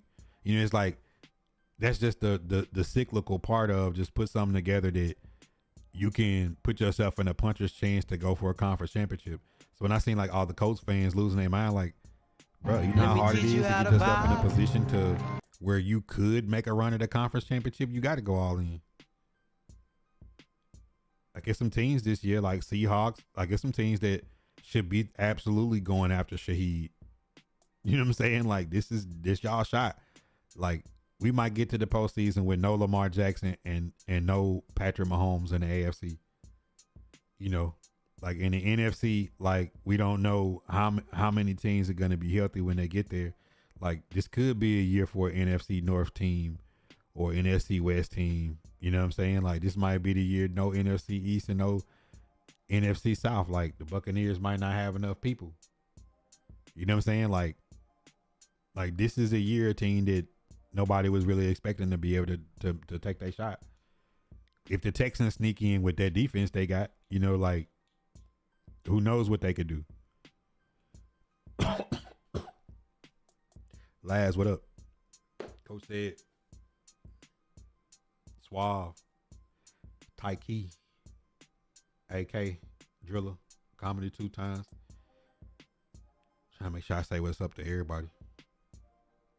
Shop Talk been going for an hour 30. We cooking, you know what I'm saying? We cooking today. But that's the truth of the matter though, bro. Like it's not about being able to compete in your division. It's about, can you get to a conference championship? Can you build something that year after year you can take stabs at it if you get in? Like Rams is doing very good at that right now. The Niners have been good at it. Can the Lions continue?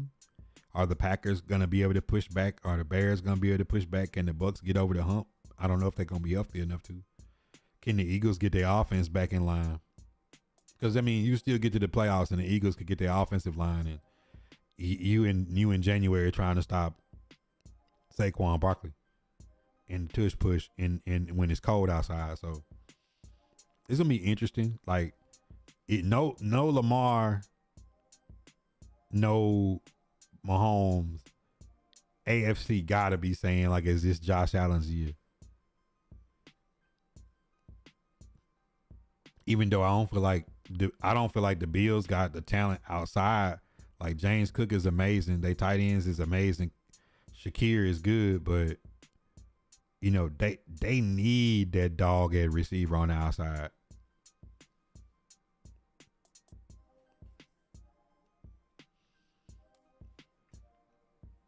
They need it.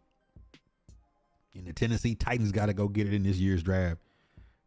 You know, if y'all seen my mock drafts, hey, you come out of there with that monster at edge. You come out of there with that monster on the outside, a little twitchy guy, a couple of DBs. You know what I'm saying? And some linebackers and offensive guards that could be guys of the future that can compete. And you go in free agency and shore up some of them holes and get some true depth. Tennessee Titans could be dirty next year. As far as competing, I ain't saying winning the South. I ain't saying overtaking the Colts, Texans, and Jags. I ain't saying that. I'm saying week in, week out, they got a chance to win. That when you look across the field, the defensive back don't say Van Jefferson and Mason Kinsey. This is finna be cake today. Penn State legend Chris Godwin for 6. Keon Coleman was supposed to be that guy. I don't think he's that. Like, some players got all the talent in the world, but mentally they ain't there.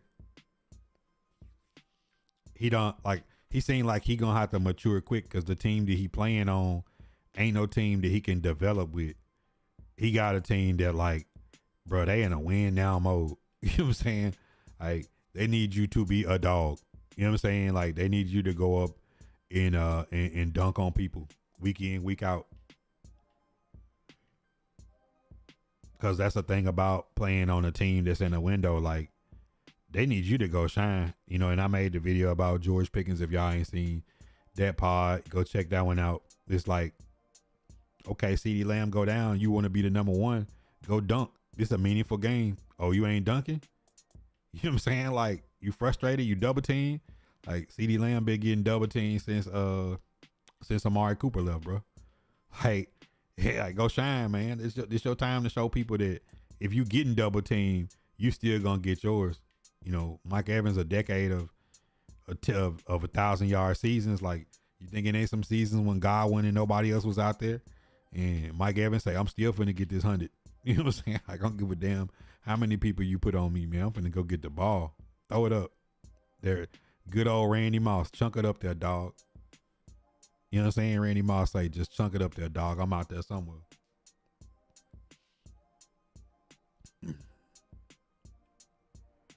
Man, you think you finna double team Jerry Rice? He gonna catch 20.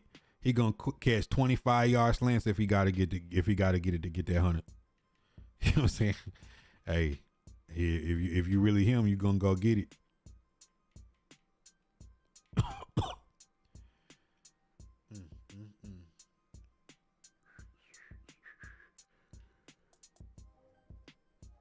Oh man. Man, I had some good questions today, man. I love when y'all keep the questions coming and we can just be rapid fire in here talking football and sports. Trust me, man. I appreciate the conversation. That's what I really be here for. Conversation to me is better than any gameplay, any tournament, any drama, beef, whatever. And also, too, another thing I want to get in today is the Diddy documentary. Oh my God, man.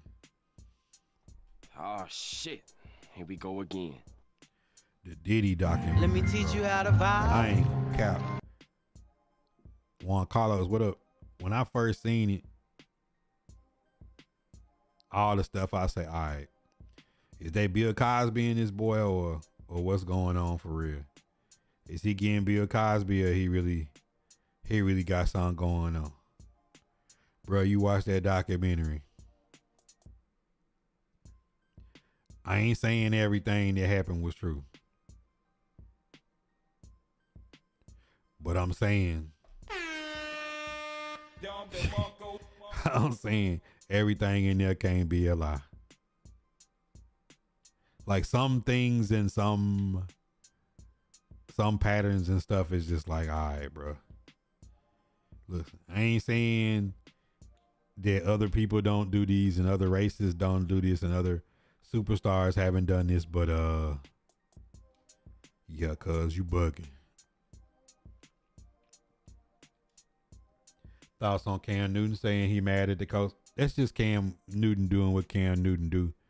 But in reality, like all those years that people will laugh when Cam Newton say that, like Cam Newton was in better shape to come back than a lot of these QBs that they gave opportunity to. People discredit Cam Newton because they don't like Cam Newton the person, but Cam Newton really is one of them. Let me teach you how to vibe. It's a good documentary, man. 2-time, bro. When he was on that voicemail telling Lil Rod, hey Lil Leroy, don't make this go a certain type of way, cause I don't really want this to go a certain type of way, cause I like you, Lil Leroy. I'm like, yo, this man is bugging, dog. Like, yo, this a grown man, like. And then I don't know if y'all saying Cam. Y'all know I'm a dipset. You know what I'm saying? Cam is. Cam said, man, you want to be a star. He said, man, listen. He said, it ain't got to happen but one time before it's got to be man down in there on that boat. He's like, he said, then they offered this man 29 bands for the whole album. After you done kept this man away from his family for 2 years. And then when everybody from New York said, some people might be sensationalizing their story, but I ain't gonna cap. That Kirk Burrows, his story is too real, bro. Kirk Burrows stories and them Danity Kane girls, oh, they telling the truth. He said, I woke up some mornings with girls. Some mornings I woke up with Diddy and I was sore. I was like, I ain't laughing at nobody who ever had, because that's like the worst thing in the world is somebody has somebody take advantage of you on an essay. But bruh, like, dog. But the crazy part is like, what make it unbelievable and people be like, man, they just trying to get somebody. No, bro, like, this is a billionaire making people disappear in front of your face. And that's what made me like be like, wait, bro didn't really make people disappear. You know what I'm saying? Like allegedly, bro didn't really make people disappear. I'm like, damn, like, cuz Roger making people disappear out here. Like, and if people like some shit, you know what I'm saying? When Lil Leroy said, man, Buddy was shot in the bathroom. The police told me to hold on for a second. He like, man, this man about to die. He like, man, chill. Like, we got to make sure everything's straight before he get in the ambulance. Like, bro, man, people is like invasion of the body snatchers. Like, whole people is disappearing in front of your face. So I could see when man's like, listen, go tell who. You know what I'm saying? Like, who am I calling to get some straightening on this situation? Because when the escort was like, I seen him knock Cassie across the room, and I stood up out of instinct. He's like, Diddy got the stick. Like, what you gonna do? Like, man, I'm on their private property. We on drugs. Like, then when they caught Diddy and Diddy was in the hotel room with the bro got every color cocaine. He got the ketamine. He got every drug on earth in that little Louis pouch. I said, bro, he ready to be a Cosby somebody, bro. Oh, Capricorn. Yeah. I felt like the first lady from the 80s and 90s, the first lady, I knew that was true. Like, yeah. You know what I'm saying? She an old school light skin. Yeah, that's tough. You know what I'm saying? Like, it was just like, cause like really 50 kind of let Diddy off the hook a little bit. You know what I'm saying? Cause he didn't put the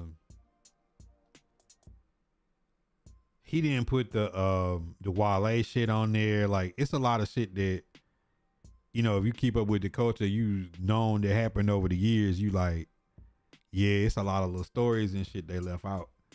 You know what I'm saying? Like, you know, Wale getting dangled over the balcony, like, cause it's a sad thing that like, ain't no, like Diddy is messing with people, girls, to the crash out extent, and you can't touch his, and he crashing out. Missing like kids on the milk carton, like, bro, making whole bodies disappear, like, and then like, I'm gonna tell you one of the people I felt the worst for is like is Kalina and Aubrey O'Day. I was like, bruh, like, you wake up and somebody show you a tape of somebody just like, you know, they going off the backboard, slam dunking on you, and you don't even remember what happened, and you realize like they didn't put something in your stuff. You know what I'm saying? And you like, you got no knowledge of what's going on. You just wake up and people then went to town on you, and they got these tapes, showing these tapes in front of everybody, just embarrassing you. You know, it's like them emails and them voice notes, like Shine, Biggie, Pop, like all these people is disappearing, bro. Like invasions of the body snatchers, cause it just think he ain't put none of the Meek Mill shit in there. The Meek Mill in the swimming pool. But I'm gonna tell you, 50 is petty. He had French Montana in there, and he had Jim Jones in there. 50 petty, like he tapping some people that he didn't kind of like bump a little bit with. You know what I'm saying? Like cause he could have really put everybody in there. Like he just put a little bit of Mace, and you just think about like he didn't have the locks in there. He didn't have none of the locks in there.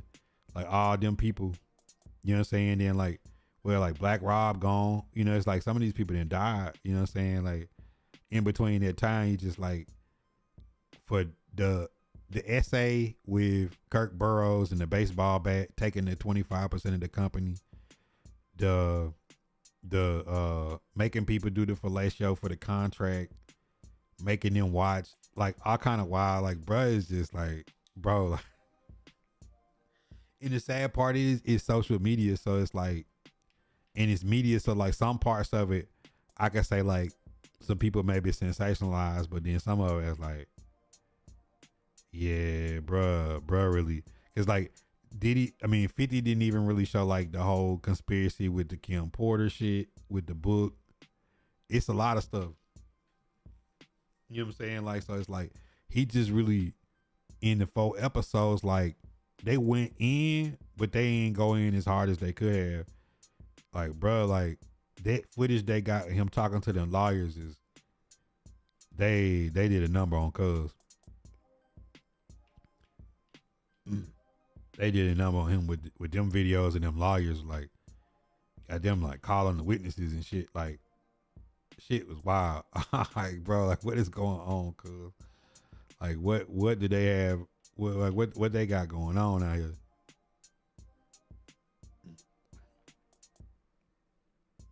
But what was some crazy parts in the doc that y'all seen? Cause it's supposed to be another episode or two, a whole another part 2 coming, and it's gonna be on YouTube because Netflix didn't want to air it all or something.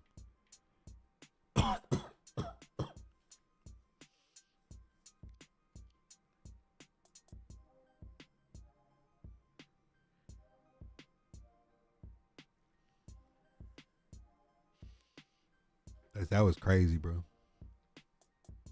Just like, but then again, you can see how it happened. Like, you could take a regular dude that'll be charged up over power like that, and then you take somebody with that much influence, that much money, that much power, that's been doing it for so long.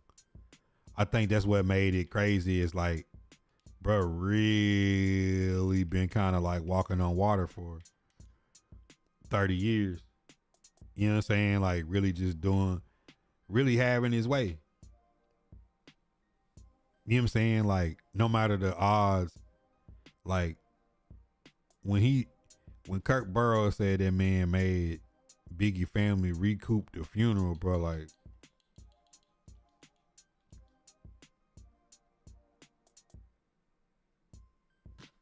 bro, that's crazy.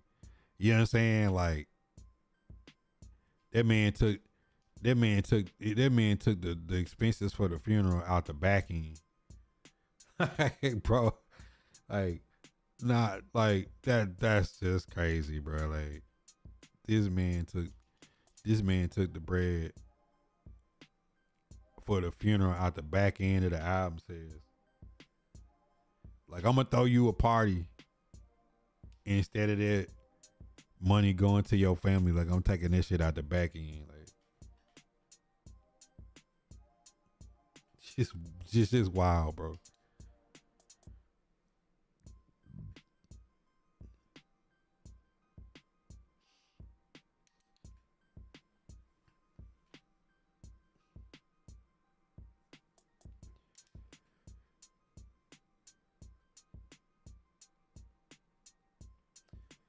I think y'all done with the question. The conversations can continue. I'm finna hop into the Discord, but I'm gonna do these challenges, and then when this game go off, as I'm watching this game, when this game go off, we're gonna do the late night team. I really wish I could pull it up on Kick and we could watch that hoe.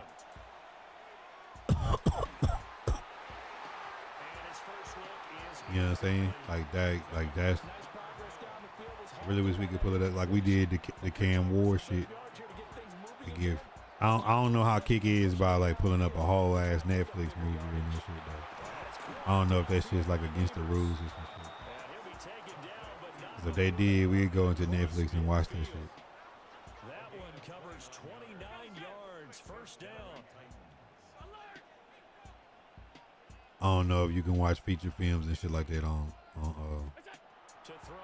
Kick. I don't think they let you get down like that.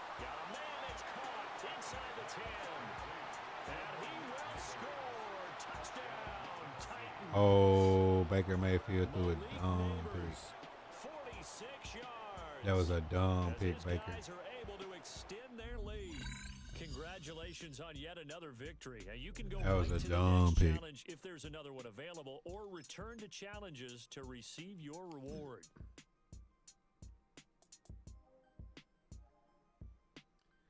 Oh, okay. He was in man, but matched up and passed off the route.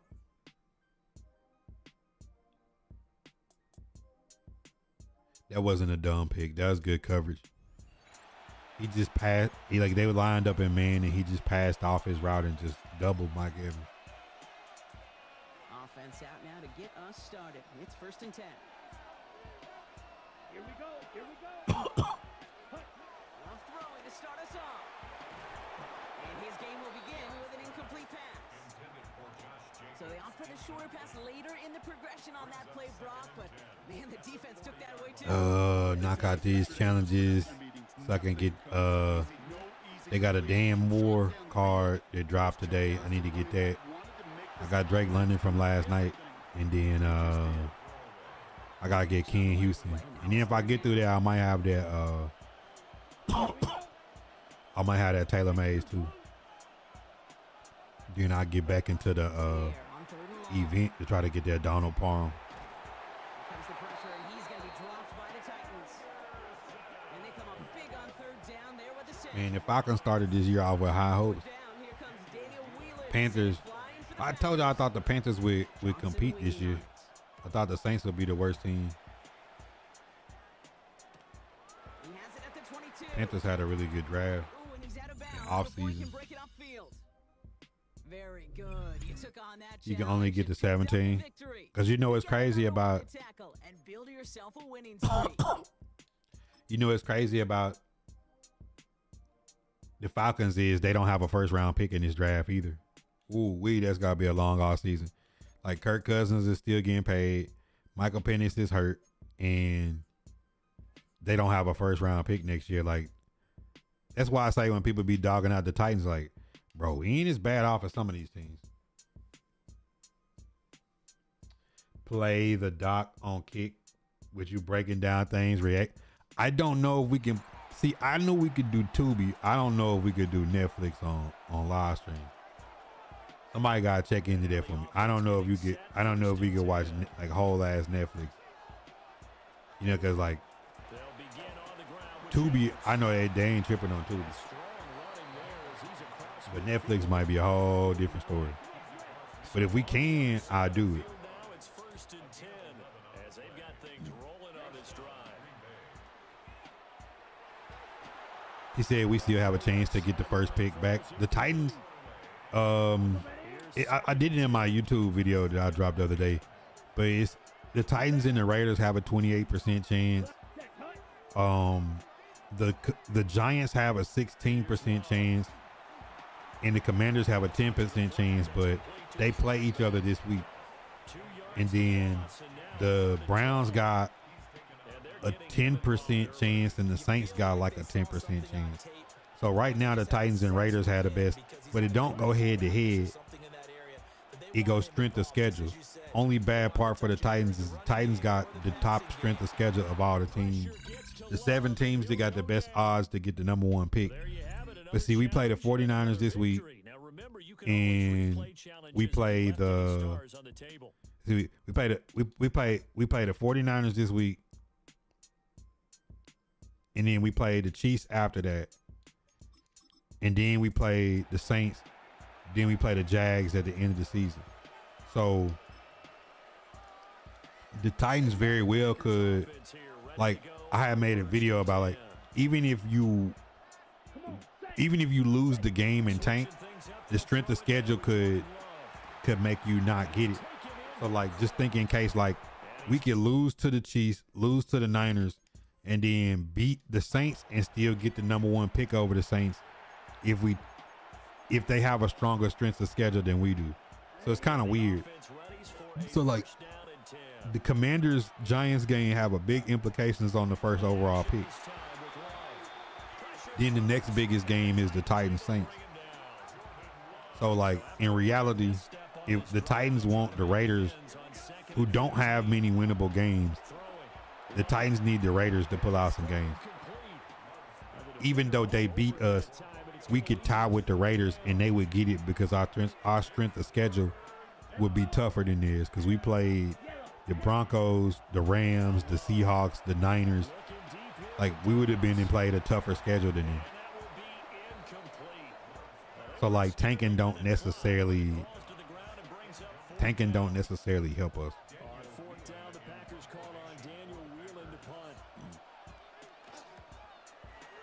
And that boy Mooney just let them take the ball from him. Johnson on the return. And they try to razzle dazzle, but the ball's out. Nicely done. But we still got, but it really don't matter though. If the Raiders get the first pick and we got the second, it's still like having the first because you know the Raiders is gonna take Mendoza. But if in the pick of the second pick, all right, let's say Moore and Ty Simpson go back to school and Fernando Mendoza is the only quarterback. We want the one in this instance. But let's say like Ty Simpson go back, but Moore come out and the Raiders got the top pick. I wouldn't care because let's say the Raiders pick Moore and we second and Ty Simpson, not Ty, but Fernando Mendoza sitting there and we at the second pick. I mean, we calling the Jets. Yo, what's up? You know what I'm saying? We calling the Jets and we having a showdown at the OK Corral. You feel me? Like, that's what we really hoping for, depending on the draft. Now, if it's Mendoza, Moore, and Simpson, all three come out, and then we like fall to the third pick, still ain't bad because depending on who got the first and second, the Raiders got a better chance at getting the one. They take their pick at quarterback, and then let's say we beat the Saints and the Saints the second, then like our pick become less valuable because the Saints will probably be keeping Tyler Shuck and trading out of 2. You know what I'm saying? So it's like, it's a lot of stipulated. That's why I say like, if the Titans win a couple games, I ain't even tripping. You know what I'm saying? Like, because at the end of the day, like, even if they get the top picks and they trade back and they still got to pick the right guys. You know what I'm saying? Like, you still got to pick the right guys. Tennessee offense about set and ready to go. Because last year we didn't have a third, and Bergonzi traded out of the top pick in the second round and got Oladejo and Kevin Winston. So, like, they came up by trading back in the second. You know, like, when we got Levis, we gave up a third round pick to get Levis that year. So it's like, regardless of it, if you don't get the trade back in the first, if you get Arvell Reese or Reuben Bain or Keldrick Falk in the first, and then you turn around in your second and you trade back, and that give you space to get a receiver and a cornerback in the second, or offensive guard and a cornerback, or offensive guard receiver, however it go, it's a dub.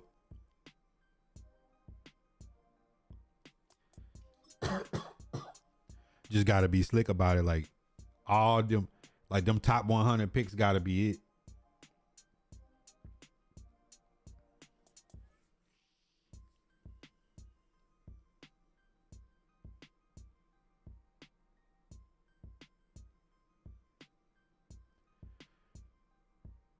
What hit first?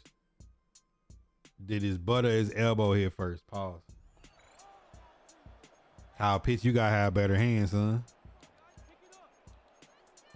You want 10 million plus in the offseason in free agency, you gotta have better hands. They're ready to go on 1st and 10. They'll start on the ground with Hubbard. And he swallowed up right near the line of scrimmage.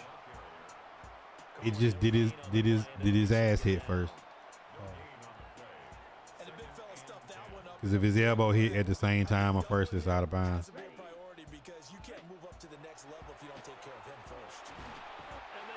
Big implications. Multiple players combined for their team's first sack of the game.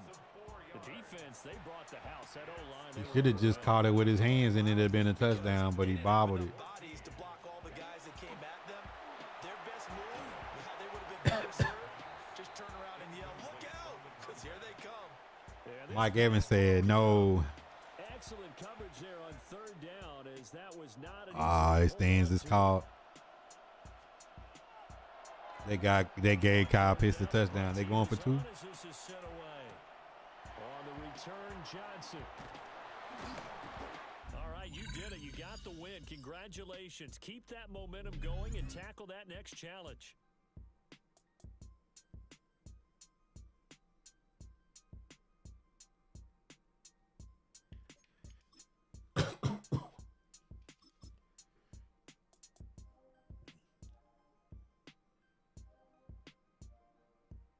Where the motion at? Oh my God, they killed Kirk Cousins. That was a slow developing play though. I ain't like that. That was a slow developing play.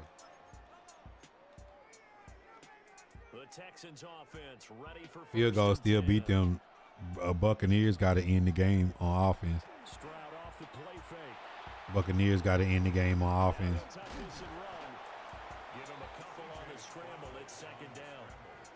And him running the football is not something that defenses spend a lot of time preparing for. But this guy has a survival Kirk Cousins out there pump faking this shit. when exactly to do it. Second down and 8. Now they'll change things up. Stroud will throw it. Caught left side. Here's Dell. And he'll be taken down, but not before he works it past the 50.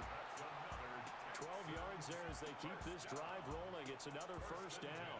46-yard line. Play action. Stroud now. That is caught by Dell.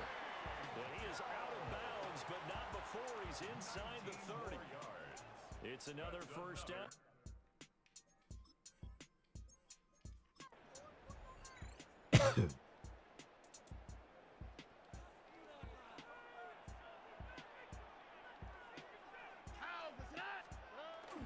Stroud sets up the play action. That's complete. It's Collins. And he'll be taken down, but not before he gets into enemy territory. So operating from Tennessee territory now. Here's first and 10 at the 49-yard line. Mixon hit, and all the ball is out. It's picked up by the Titans. And that'll just about do it for us in this one. You've notched another win, and the next challenge awaits.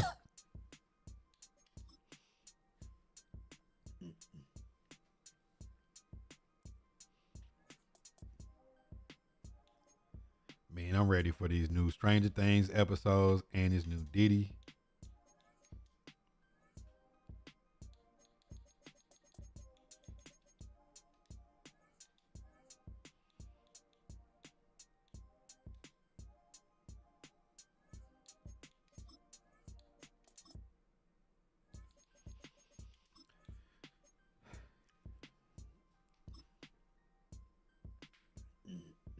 Y'all think the Bucks gonna close this out?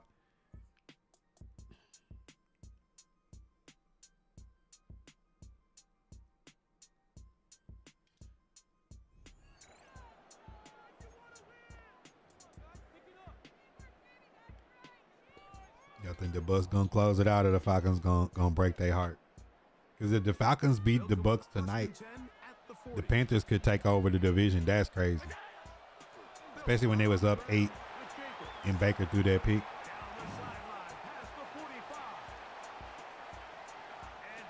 I don't get going for 2 and they scored their last touchdown. If they kick this point, it's 28-21. Their recent score, they could have been 28-28. Yeah, I'm not a fan of that analytics stuff. I'm just not. Like, the Bucks can close the game out now. The Bucks can close the game out. Does its job. That back taking off to the end zone for the touchdown. Mike, you're exactly right. He might get credit in the box score for that long rushing touchdown, but it was the big guys up front who were able to make that play possible. And now, after the big play, got to cut that celebration short because they're going to stay out and go for 2. Oh, my God. Incomplete. That would have been a vision jarred it loose. The try for 2 Wow. unsuccessful. Both teams ready to go once more. As the kicks They need away. 2 first downs. On the return, here comes Marvin Mims. And he'll work this Who one. knows? Falcons might not have no heart though. 28-yard line. The Broncos offense and running back R.J. Harvey heading back to the field. This one has been tight so far. A field goal separating the two sides as this drive kicks off with 1st and 10. Drive starts on the ground, and this is Harvey. And he'll get nothing here. Back to the line of scrimmage, and that's all. I can promise you that is not how they wanted to start this drive, Mike. I mean, to get blown up at the point of attack, there was just nowhere for the back. And running back went instantly down. Lost one on the last play, so now it's 2nd.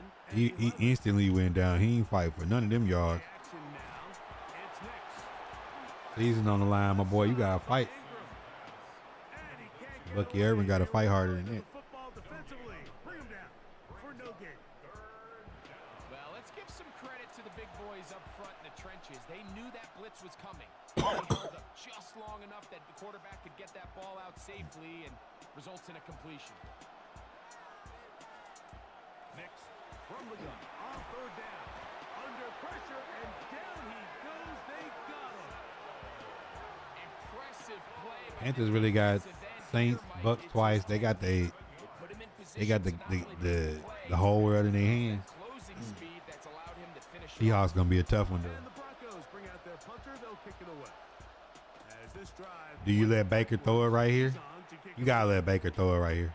To return is Johnson. And it's a good solid return as he takes it back up near midfield. Mike Evans or Igbuka? The Titans offense running back Josh Jacobs heading back on the field.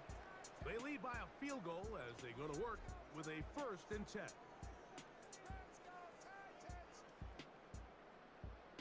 Godwin.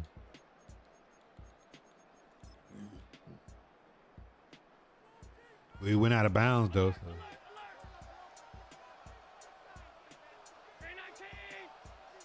Oh, that was a nasty route though. Oh, he's inbounds. He's inbounds. From the shot, it's Allen. That was a nasty route. He throws there. It's going to wind up incomplete. The pressure got to him that time. That was a nasty route.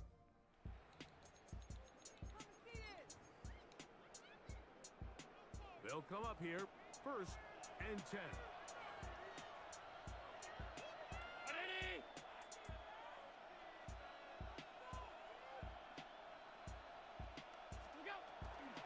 They'll run the toss to Jacobs. Past midfield to the 45. And he will go all the way. Oh, you can't lose 5 yards. Touchdown, Tennessee. You can't lose 5 yards on the first play. See, I don't like that. I had to spread them out a little bit. Out of the game. I gotta spread you out a little bit. I can't just let you. Taking care of business on the ground. They run it into the end zone to put 6 on the board. Mike, some of the hardest elements to coach for a running back. I can't is just let you vision just shoot the and gap knowing I'm patience. a running. And in this case, you saw both of them on display, and he's able to take the long run all the way to the house for 6. And he will get Now you gotta throw it. 2. They open up the bag of tricks on the goal line and add a pair of points.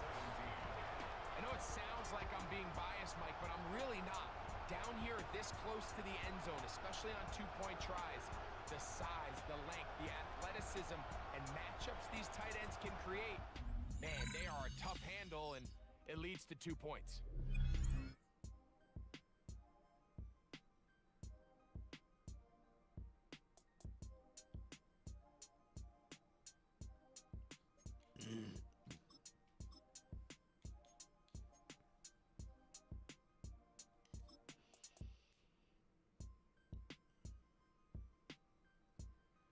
Oh, he had him. He underthrew it.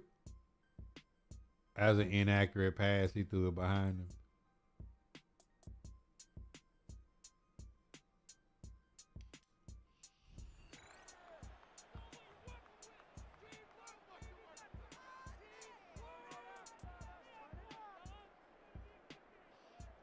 He threw it behind him. And now the Falcons on a 1st and 10, getting ready to go on offense. Off the play fake, Cousins. Rush coming, and he's taken down. That was Will Anderson getting home and finishing the play. Everybody was coming on the blitz that time, and they got home. And you know the expression, hat on a hat, in terms of blocking, trying to keep your quarterback protected? Well, if you don't have enough hats, that's the end result. Your quarterback goes down, and sometimes he goes down hard. Wow. That's complete to Mooney. And all the way down to the 24-yard line. It's a big play. Wow. Let me teach you how to vibe. And now the offense getting set, 1st and 10.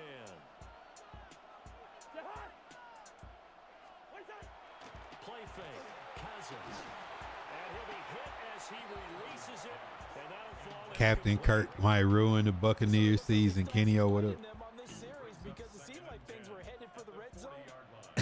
Captain Kirk might ruin the Buccaneers season, bro. Back to the ground with Robinson. Finds someone now a crease. And take this to the other side of midfield before going out of bounds. 47 yards rushing now on 8 carries for him so far. So operating from Tennessee territory now. Here's 1st and 10 at the 46. On play action, Cousins. This pass is caught by London. And he's going to get...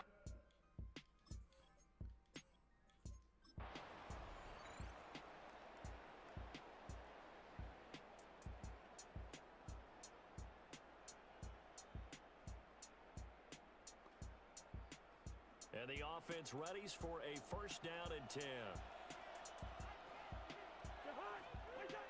Play action now. Cousins. Pressure comes, and the Titans able to bring him down. It's Jeffrey Simmons that time who got in to record the sack. Well, you don't usually get a sack from a nose tackle. Oh, he got time to return it. No, we don't, and a lot of the times in passing situations, they end up off the He field tripped. anyway. So how happy was he to work his way back to the He had room to return it and fell down. He's going to end up with a nickname after something like that. Boy, nothing would make like me more happy right now than watching Kirk Cousins throw a pick 6 right now for the game.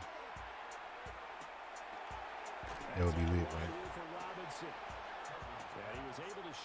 Watch Kirk Cousins gonna dot their ass up though. How to approach this? 3rd down and 16 yards Captain to go. Kirk. Cousins. And to find the open man, that's complete. And he's going to have a Falcons 1st down. Well, I told you. They're able to get the 3rd down Captain Kirk finna dot their ass so up. operating from Tennessee territory now. Here's 1st and 10 at the 47. They run the draw here with Robinson. And that didn't fool anybody. He's going to be dropped in the backfield. Number 22 got cooked. Who is that? 3 yards, and now it's 2nd down. Number 22 got cooked. Who is that? It can be a thing of beauty, but when it does it, oh, it can be ugly. And in this case, loss of yardage ugly. And this will be caught by Mooney. He's going to have another 1st down as the Oh, Cousins. Kirk family member Cousins, man.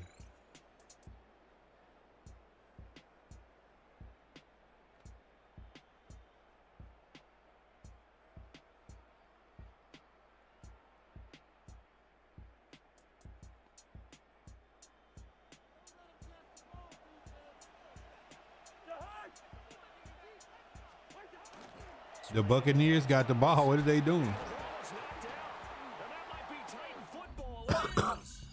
Nice job there getting the win. Next up, another challenge, of course.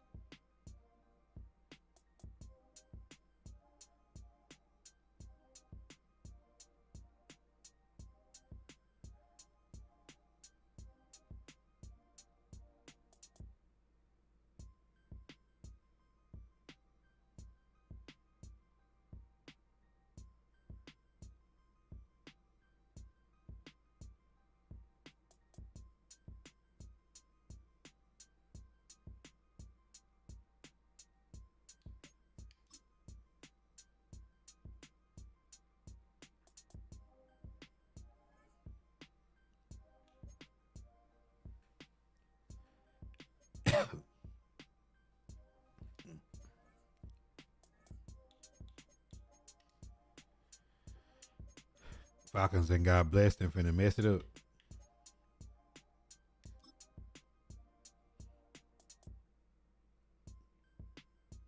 Vita Vea still playing tackle.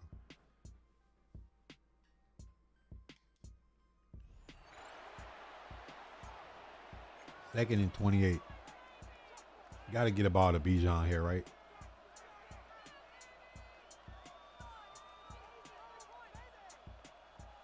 Damn, Kurt. You short armed it. But I just was like, you got to run a screen pass.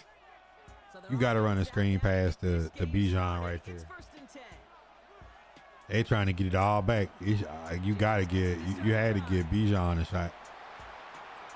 Not giving Bijan a shot right there, like second and 28, try to get that thing manageable.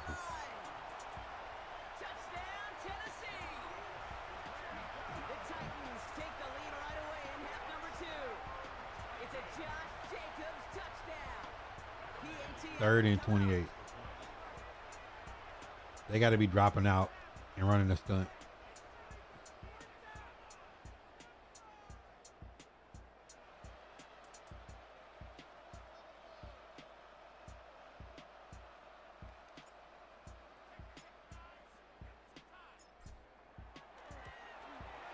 Fourth and 14. And the Titans take a 4-point lead. The score, Titans 22, 49ers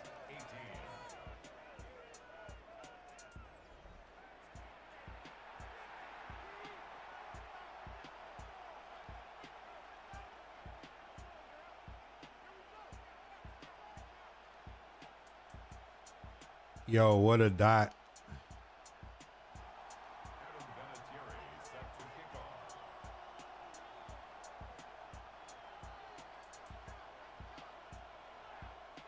What a dot from Kirk Cousins. The Titans kicking team out there as they get lined up and kick this away. Number 22 is ass. I'm going to just say that. On the return, this is McCaffrey. And he gets it up beyond the Number 22 for the Buccaneers is ass, bro. He's playing that cover 2 sink. on offense as we get another look at Brock Purdy. 49ers to the line. First and 10.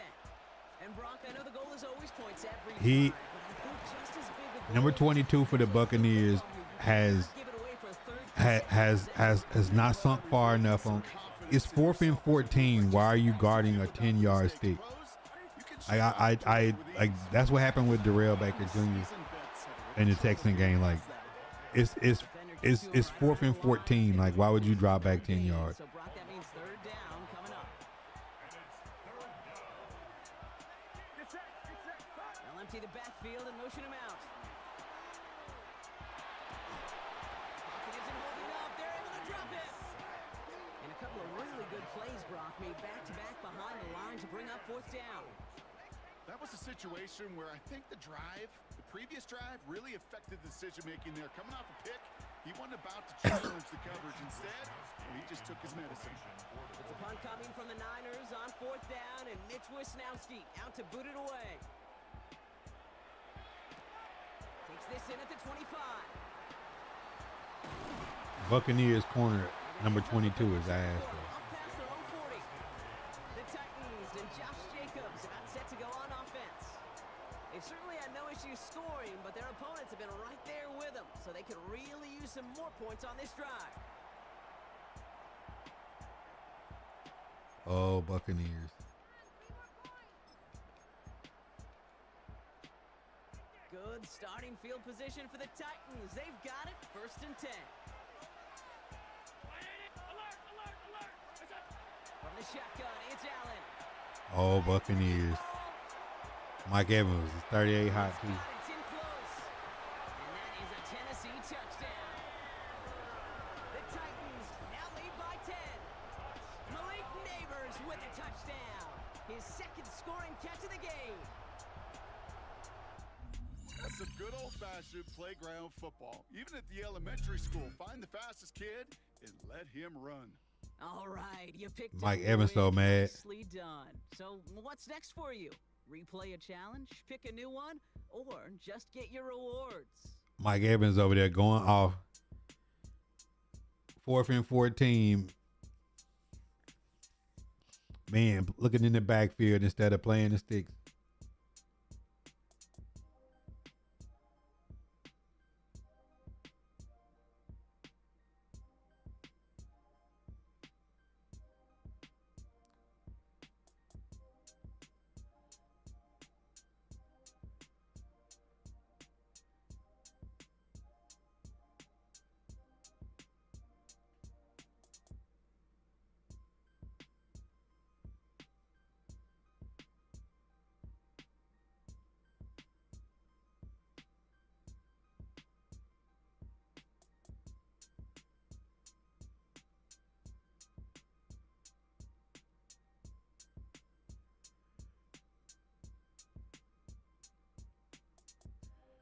GG's.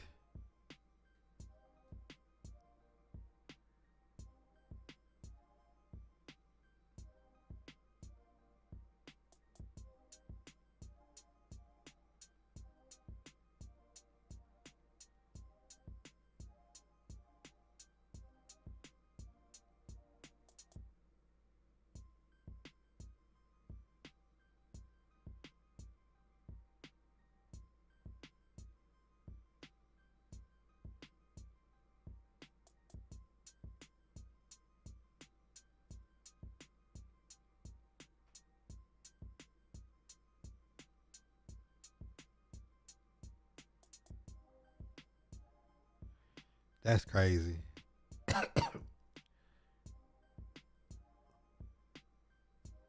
Third and 28. Fourth and 14. And number 22.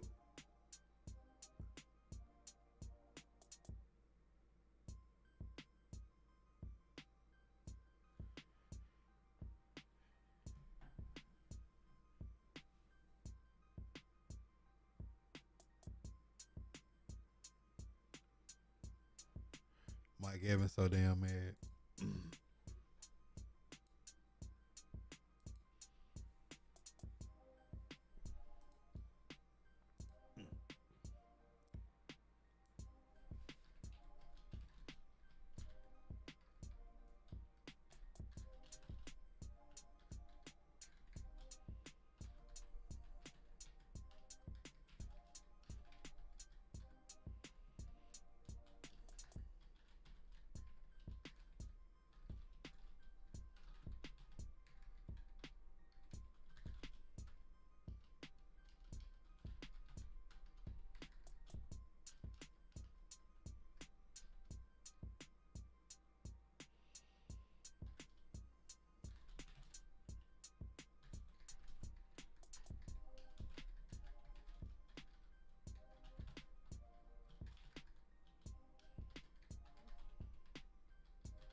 Mike Evans is not happy.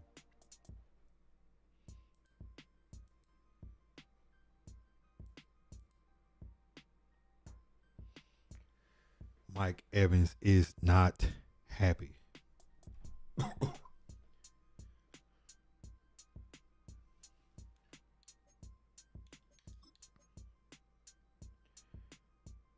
Get a sack, tackling 2 players.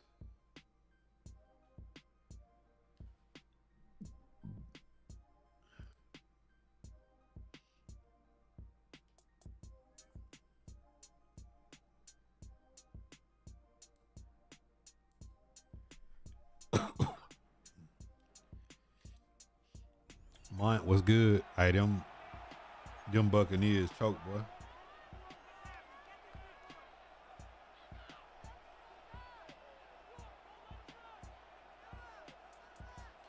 Them Buccaneers choke, bro. Jaguars offense ready to go. It's 1st and 10. They go play action now. Lawrence. This is caught. It's Brown. And he'll be taken down, but not before he works it past the 50. A 14-yard first down pickup for the Jaguars. And the pocket's been protected. Hey, you know what suck about today? We always talk about confidence in runners and catchers. Baker Mayfield needed one more completion. They're not allowing anyone near the guy throwing the football. Baker Mayfield needed one more completion. So operating from Tennessee territory. If Baker Mayfield hits one more completion, I hit the whole board. That's crazy, bro.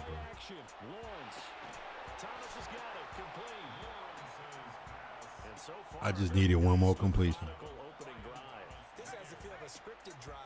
19 completions, 19 and a half. That's crazy.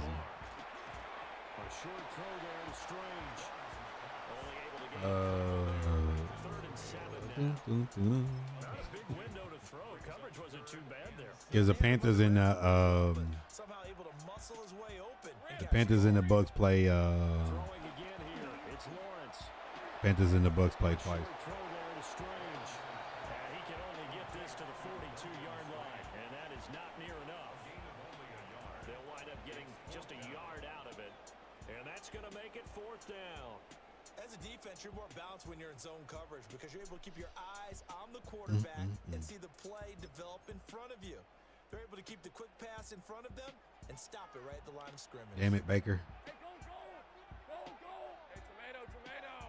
Hot! 4th down. Here's Lawrence. Pass taken in by his big tight end. Well.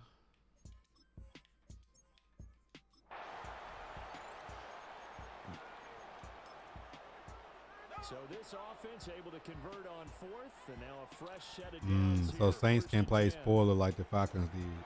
Straight ahead, ETN. And he stopped immediately there. Credit him with a 1-yard gain there to make it 2nd and 9. Brings up 2nd and 9. Hey, easy. Off the play fake. Here's Lawrence. Blitz coming. Kirk Cousins came out there and down there ended their season. And just like that, another ultimate challenge has been defeated. Here we go again. Captain Kirk came out there and threw beans on their ass. That's crazy.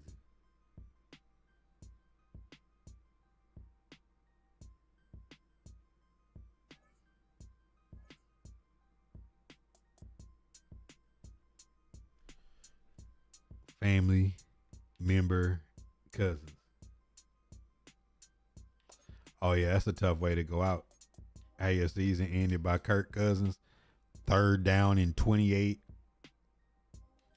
4th down and 14.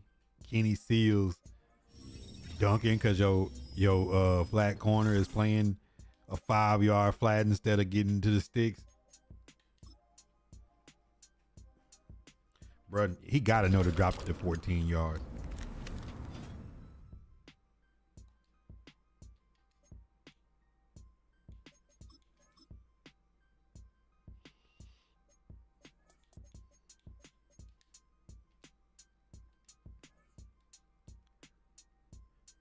Upshaw, what up? Let me teach you how to vibe. Crazy Thursday night game. Mike Evans was losing his mind on the sideline too. I don't know how, like he did it twice though.